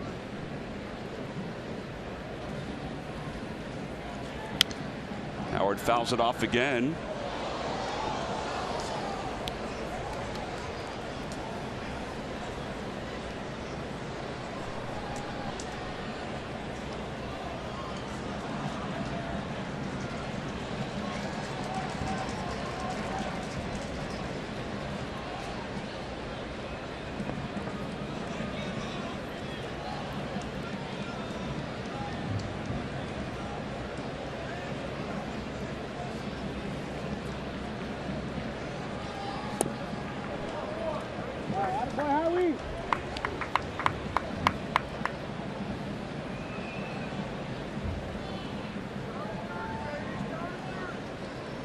even though that last pitch was the ball, that was probably Verlander's best curveball he's thrown tonight. I was trying to think how many he's actually thrown. Yeah, I would say 7 or 8.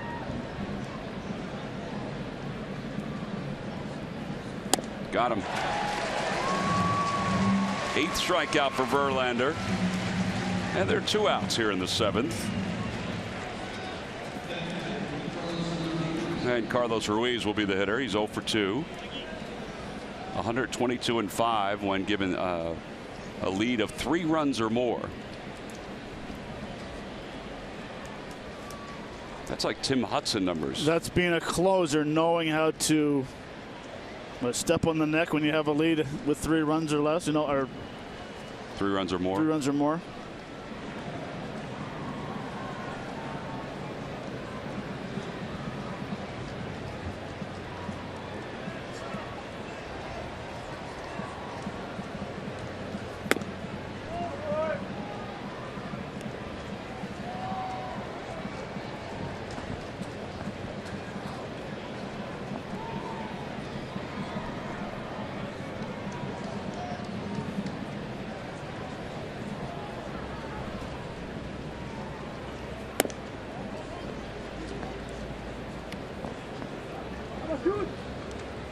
If Verlander gets out of this inning, this could be his last inning.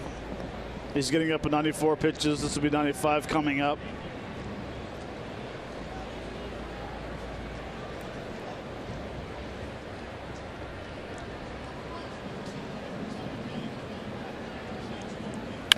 Opposite way, and JD Martinez makes the grab.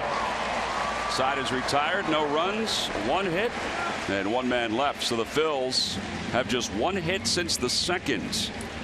Time to stretch here at Tiger Stadium.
offense here in Detroit, but first they need Jeremy Hellickson to close out the bottom of the 7th.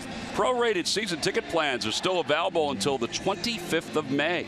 Packages starting as little as 9 games, guaranteed locations, exclusive benefits. Call 215-463-5000 for more information. So you have until tomorrow to do that. It is Military Appreciation Night here at Comerica Park. They've had ceremonies throughout the evening to honor the members of the military, both locally and abroad. As Saltalamacchia leads it off and waves at the first pitch, it's 0-1. In fact, there was a great scene before the ball game tonight where members of the armed forces were all along the outfield grass. Veterans were all along the outfield grass. And both teams went out for the national anthem and were mixed in with those veterans. It's a very good scene. Tigers were to the left side and the Phillies were to the right side out in the outfield. Ground ball foul. And it's 1 ball and 2 strikes. Here it is, Cameron Rupp, Andrew Bailey, and a handful of the other Phillies. You see Colton Murray, Aaron Nola there. Staff Sergeant Gould singing the national anthem. She just sung God Bless America. And the flyover, the pilots for the flyover were part of the God Bless America ceremonies that just took place a moment ago. Outside 2-2. Those are the caps they gave out tonight. You want to go up in that, Matt? I'd love to.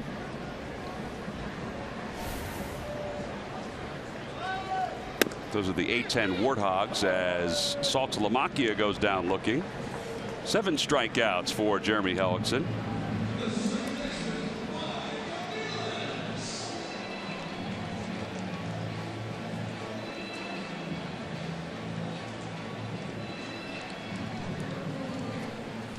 And here's Mike Aviles. Well, the bullpen's still quiet.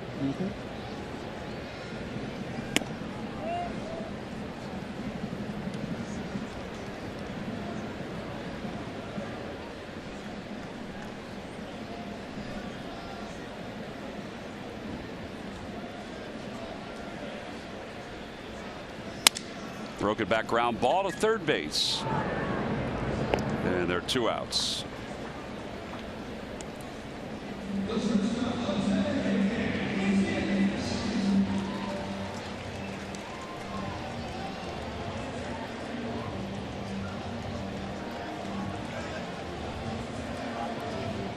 Well, I must say I've really liked what I've seen from Jeremy Hellickson tonight with his fastball command. He's thrown a lot of fastballs, and he's thrown more cutters tonight, which was tremendous. Struck out Saltalamacchia 2 hitters ago on a front door sinker. He's been throwing fastballs inside with cutters. Think he's going to get another cutter and throws that front door sinker. So nice job tonight with him and Chooch of using the fastball and, of course, having that great changeup. Yeah, the shame of it is that he should have been out of that 6th inning with very little damage, if any at all. This should still be a 1-0 game. Maybe 2-0, depending on how you look at the way the inning broke down.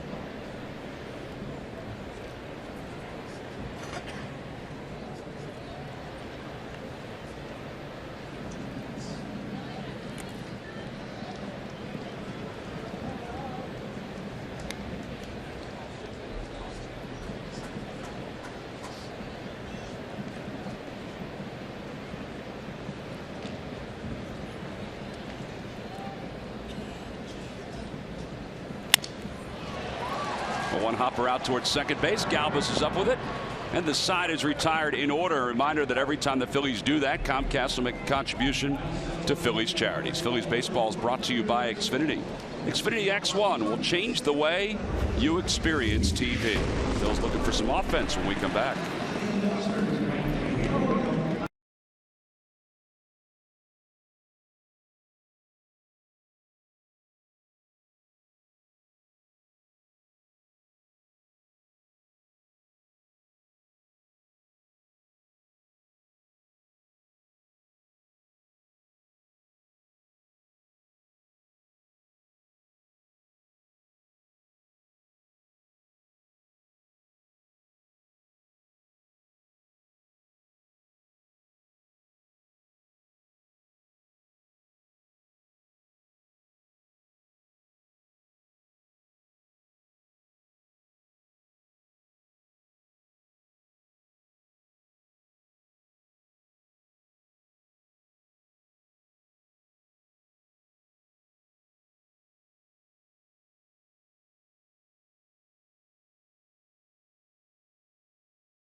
a Hyundai defensive play of the game. It's going to be all about Chooch right here, doing a nice job on Babin trying to bunt. Gets up there and all of a sudden he throws a missile down to second base for the first caught stealing, and then on the pitch out, Getavillas trying to steal second base as well. So nice defensive game for Chooch tonight. Those are your Hyundai defensive play of the games, brought to you by local Hyundai dealers. Well, we go to the top of the 8th inning. The Phils are in need of defense, but in need of a little offense. 8 strikeouts, 3 hits in 7 innings for Justin Verlander. He delivers outside to Cesar.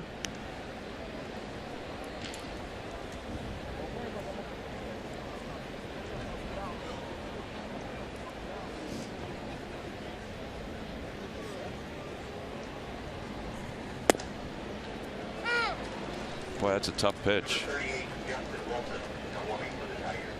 Guy's going to get that pitch on a night like this. It's pretty tough.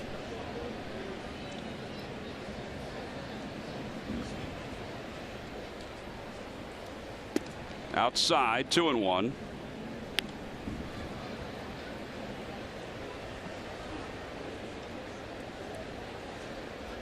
can tell he's frustrated trying to throw that curveball today. Doesn't have the feel of proper grip.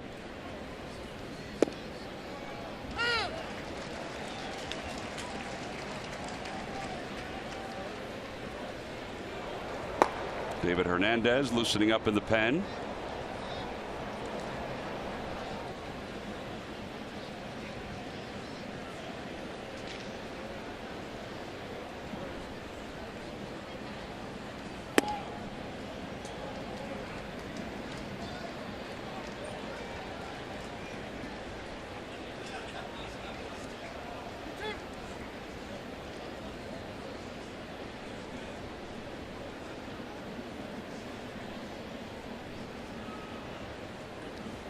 Ball 4, so Cesar draws the walk. So the leadoff base runner is aboard. Follow Phillies baseball live with the MLB.com @bat app. Stay up to the moment at any moment with live game video highlights, StatCast news, and more. Download MLB.com @bat, the #1 app for live baseball on your phone and tablet. Tigers starters are averaging about 5 2/3 per outing. And any pitching coach would like that to get into the 6s, if at all possible. That's what Rich Doobie was talking about before the game with Murph. Goodell fouls it back toward the press box, and it's 0-1.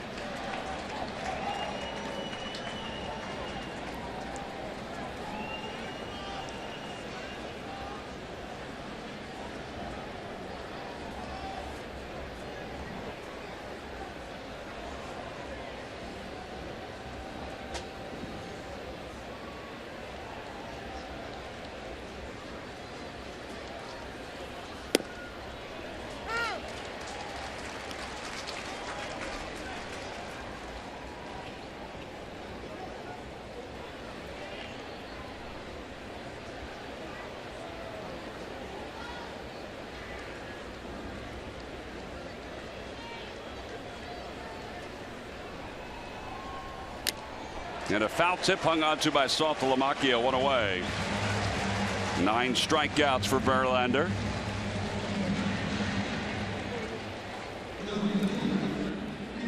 And Peter Borges is coming up. This has been his best pitch all night. That hard cutter. They call it a slider. I'll call it a cutter. Ranging from 87 to 90. Has that late movement.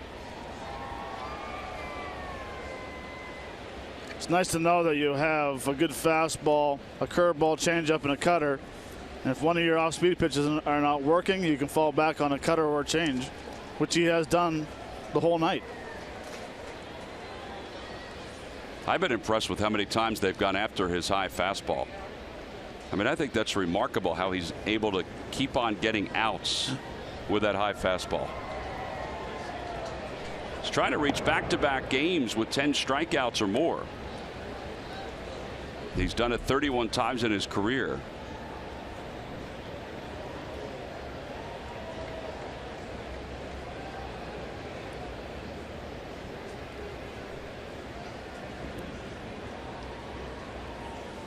or just pops it up. Saltalamacchia off with the mask.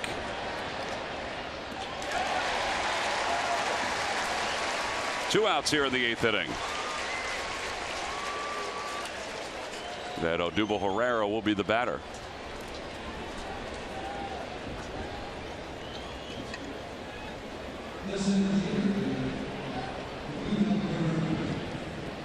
Herrera is 0 for 2. He walked back in the 3rd inning, struck out twice.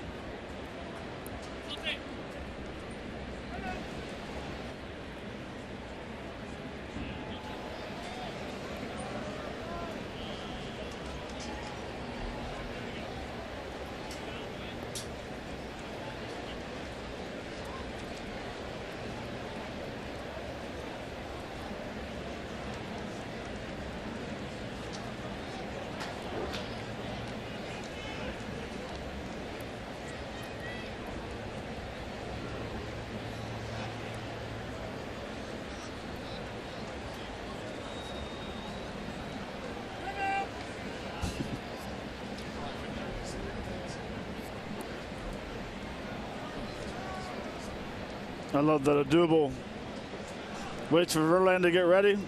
Verlander's ready. He steps out.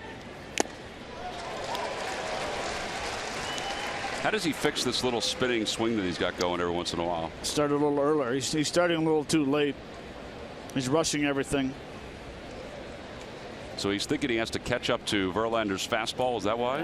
Which is surprising, because when you think you need to catch up to a fastball, it means you're not trusting your hands. So now you decide to swing with your body instead of just using your hands. 0-1 is fouled back to the screen. It's 0-2.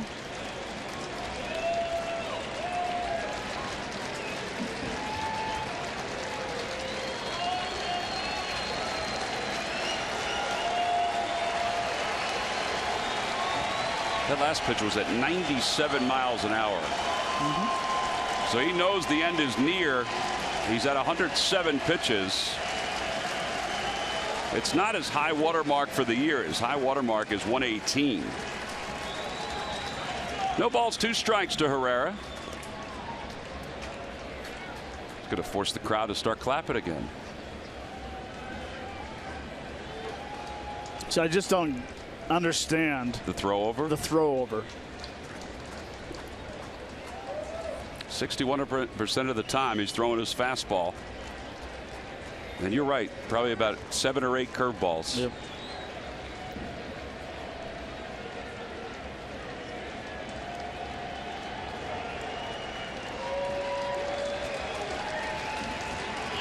Got him. Swing and a miss. Herrera strikes out. 10 strikeouts for Verlander tonight. He is probably done for the evening. And he was outstanding. 8 innings, 3 hits, 2 walks, 10 strikeouts. The 32nd time in his career he has struck out 10 or more. Back-to-back games. And he was fired up after it came to a close.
Those are coming up on Friday, July 1st, and after the Saturday, July 2nd game, which is a special start time of 5:50. Tickets can be purchased anytime by going to Phillies.com.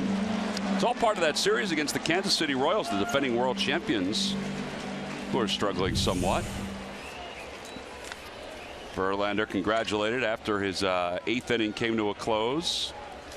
Back-to-back 10 strikeout performances. I think Miggy's riding him about the 97-mile-an-hour fastball he threw up the last couple times. Yeah, the back-to-back pitches. Absolutely. Probably saying, why don't you do that all the time?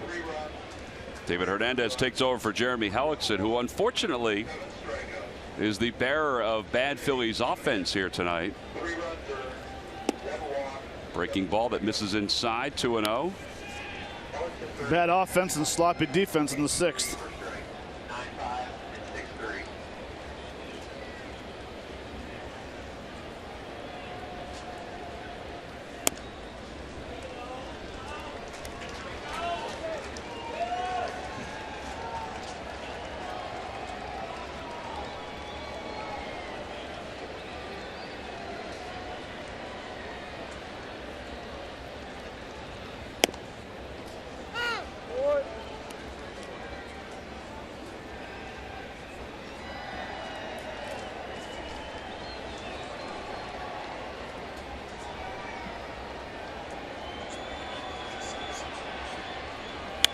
Out of play, and it's 3-2.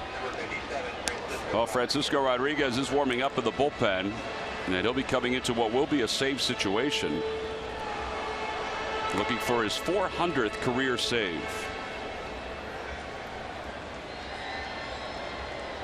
After Maven, it's J.D. Martinez, then Miguel Cabrera.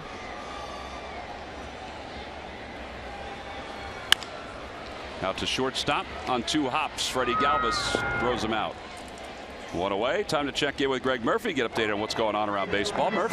All right, thanks, Tom. It's our greater coverage of baseball brought to you by T-Mobile. The Rangers' Yu Darvish is set to make his season debut, his first start actually in the big league since 2014. Of course, the former ace is recovering from Tommy John surgery. He's expected to go at least or about 90 pitches. That's what they're hoping to see out of him. Texas, of course, 1.5 games out in the AL West. Some Phillies news. Cody Ashley continuing his rehab assignment down there in Reading, and early in that game, a 2-run home run off the bat of Cody Ashley. That is good news. His first home run since being up with the Fightins. And how about this, guys? It really is becoming the story in all of baseball. The Red Sox, Jackie Bradley Jr. It took him exactly 1 pitch to extend his hitting streak to 28 games. He is now exactly halfway to the 56 games that Joe DiMaggio put up many years ago. So exactly half. I'm just saying, I'm not saying he's Joe DiMaggio, but he is halfway there with the hit tonight. So pretty impressive.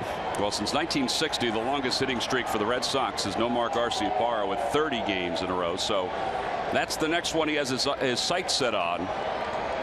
1 ball, 1 strike to J.D. Martinez. It's got to be hard to do it. I mean, to be able to sustain that. Matt, your longest hitting streak in your career, I don't know if you know this or not, was 12 consecutive games. That was when you were an everyday player. I would think it's hard to even sustain something like that.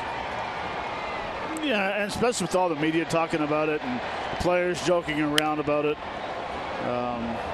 Don't blame me if he doesn't get a hit. Well, you did compare him to Joe DiMaggio. Well, I did, yeah. The next Joe DiMaggio, Jackie Bradley Jr. Tom, I stopped at 12 because it's my favorite number. It's the number I wore. And of course it is. So I didn't want to go any higher. It gets boring after a while. It's like playing golf and having par every time. It's boring. How would you know that? He read about it. Down the right field line. That'll go out of play. But I don't even know if 12 in a row. Like Ian Kinsler had 10 consecutive games. I'm sure he knew it, but I don't think anybody reminded him about it. You know, I don't know if anybody reminded you hit in 12 straight at one point. No, but as a player, you know you're feeling pretty good. You're getting a hit. You know, all the players look at the scoreboard to see their batting average. It's kind of well, it depends on what you're hitting, I guess. Check swing. Did he go? Yes, he did. So 2 outs here in the 8th inning. Well, and I guess what I'm saying is that when you reach 20, or at least in that neighborhood, that's what everybody starts talking about it. Yeah. And of course, this is the year, the anniversary, the 70th anniversary of Joe DiMaggio and his hitting streak, a streak that in reality I don't think anybody thinks could ever be broken. Well, they always say records are made to be broken, but I think that's one record that's safe. That's a long and a lot of knocks. If you have the MLB.com app, the at-bat app, then you are getting updates every day on where Joe DiMaggio is in this streak. We usually get it about, I don't know, about 4 o'clock, 5 o'clock during the day.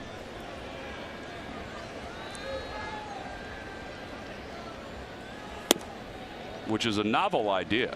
Yeah, we got it today at 4:19. Joe DiMaggio singles off Earl Johnson in the bottom of the 7th. Yeah, he did. 2 runs scored. All right, so now is that the time that he did it? Is that when they're doing it? You have the ones from yesterday and the day before? You never delete anything. Inside, 2-1.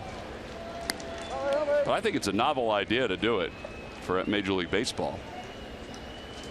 Yesterday, the update was at 5:01. I don't know. Maybe it's the time that he did it.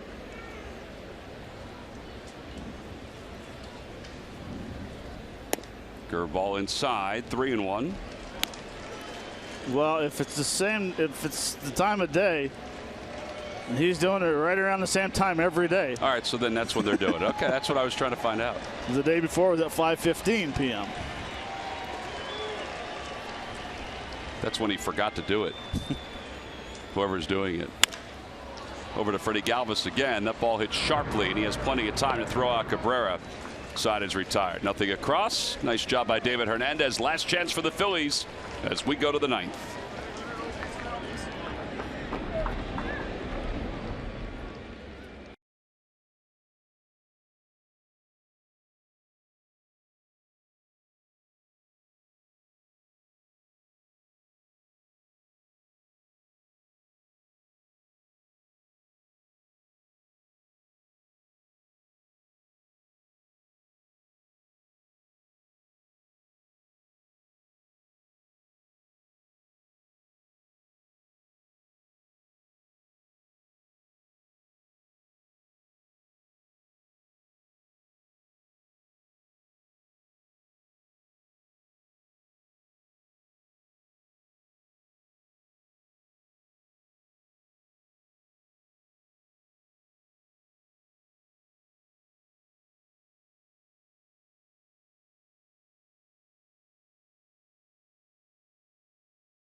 McDonald's, jumpstart your morning with a hot or iced McCafe coffee. Now starting at just $1. And buy Sleepy's. Shop Sleepy's Memorial Day sales event and get up to half off nearly every mattress in the store. Sleepy's, the only mattress professionals. Well, Ian Kinsler has flu-like symptoms. She's 21. I don't think that she really wants him to kiss her. I don't think she really cares, to tell you the truth. She must have used a ruler to make that sign because those letters are perfect. Here's Francisco Rodriguez. He is 13 for 13 for his last 13 in save opportunities. He blew a save on opening day and then hasn't blown one since. He has 399 career saves.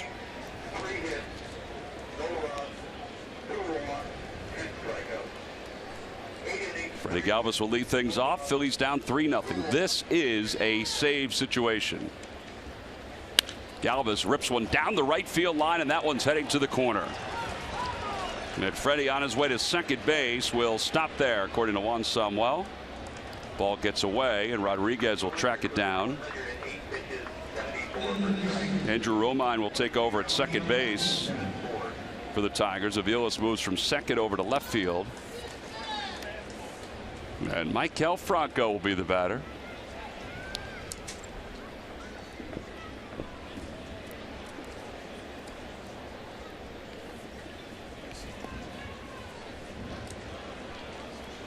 Jeanmar Gomez leads the National League in saves with 16.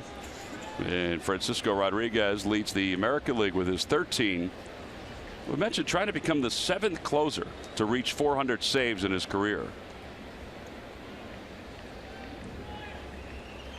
Mariano's number 1 with 652. Trevor Hoffman is number 2 with 601. Billy Wagner at 422 is 6th on that list, or I should say 5th.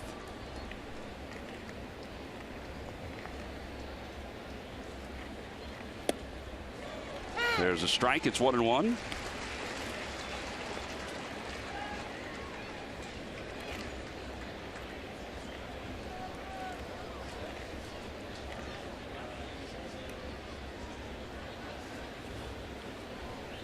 Franco is 0 for 3.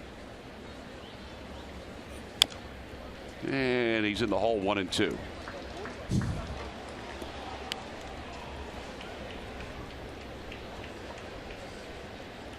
Remember we talked about that gentleman earlier that took the big hop over his shoulder, and good thing it didn't hit him. Did that one hit him? He, in the stone hands. See, that's why I said he was lucky that it didn't hit him before.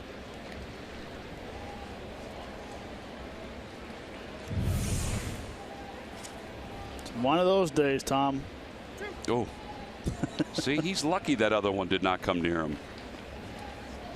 He thinks he's going to get this one. Leave your glasses. Don't get him. Don't get them. Hey, hey, hey. Oh. Ground ball through the hole on the left side, a base hit. That means the tying run is coming to the plate. Freddie Galvis goes to third.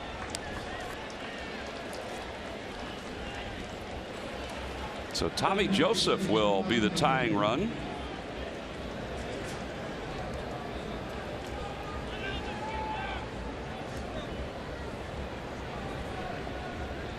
Phillies are trying to make save number 400 a little more complicated. Justin Verlander is pacing around, hoping for his 4th victory.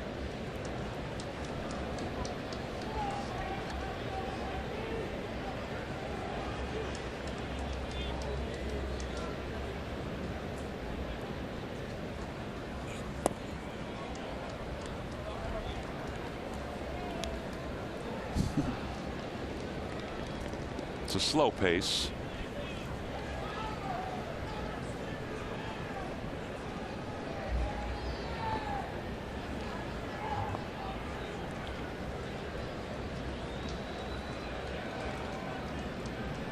One ball, no strikes to Joseph.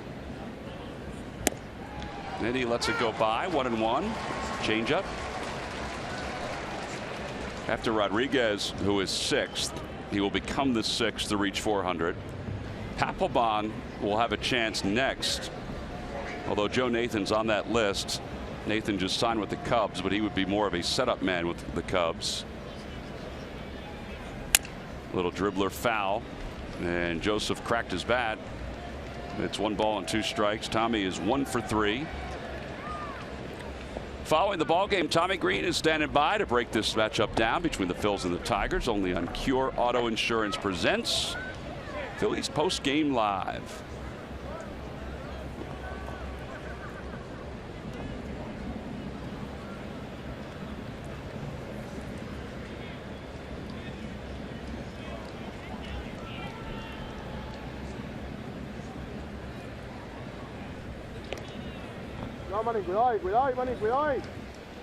Verlander looks a little nervous walking around that dugout. He's never really trusted closers, Matt. He always likes to finish it himself.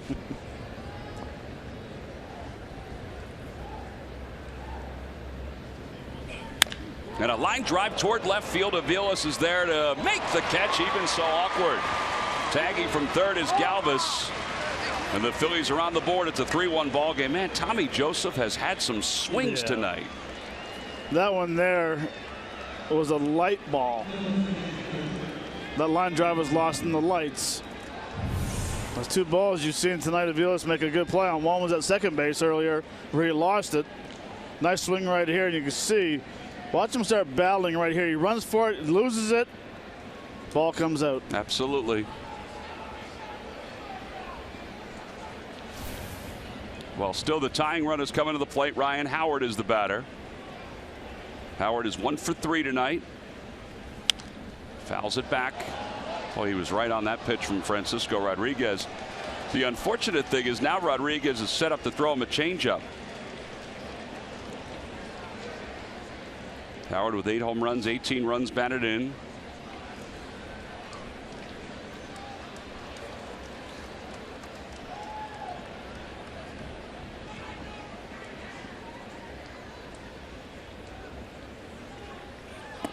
He throws in the changeup, but it's out of the strike zone.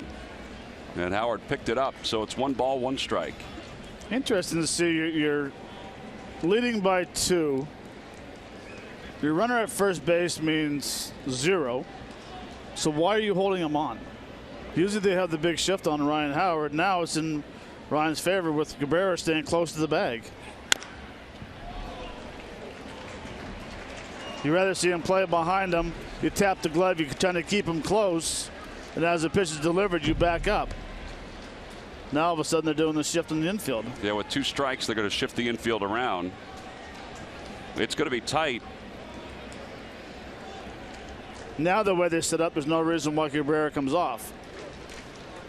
The pitch is previous, he should have. They should have been behind. Little piece of it from Howard. Threw him another changeup, and it remains 1-2. Well, you know it's coming.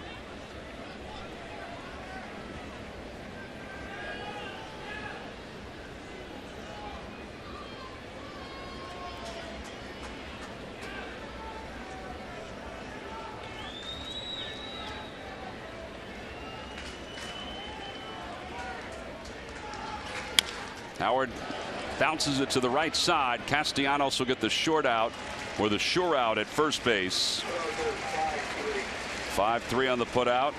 2 away. Runner at second, and Carlos Ruiz is coming up.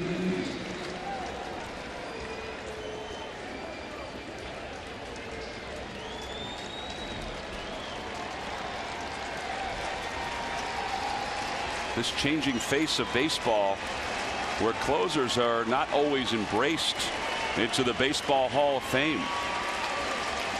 That may be changing.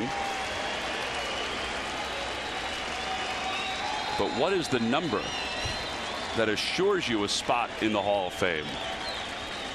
478 certainly isn't, and that's Lee Smith's number. Carlos is ready. On the outside corner, 0-1. Fastball for a strike.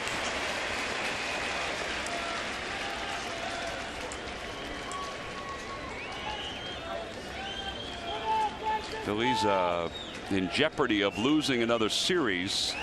There would be back-to-back series losses after winning 7 of their last 8.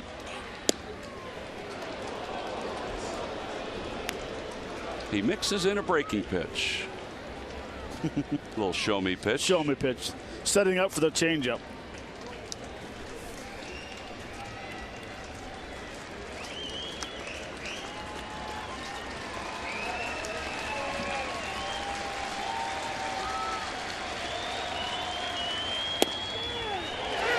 Fastball at 89.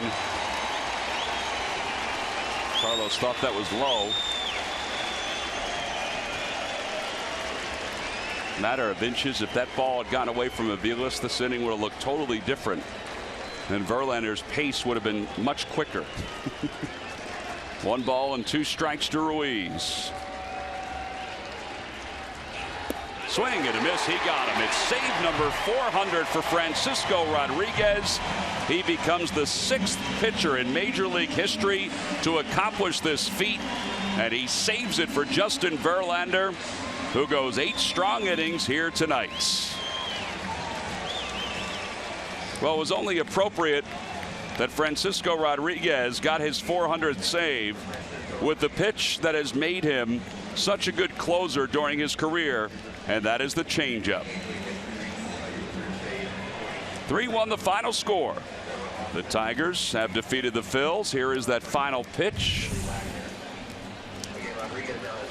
Seen it a lot. You see the reaction knowing that you got number 400 on the year. Oh, great actions. That's 14 straight saves for Francisco Rodriguez. Our WB Mason deliveries of the game.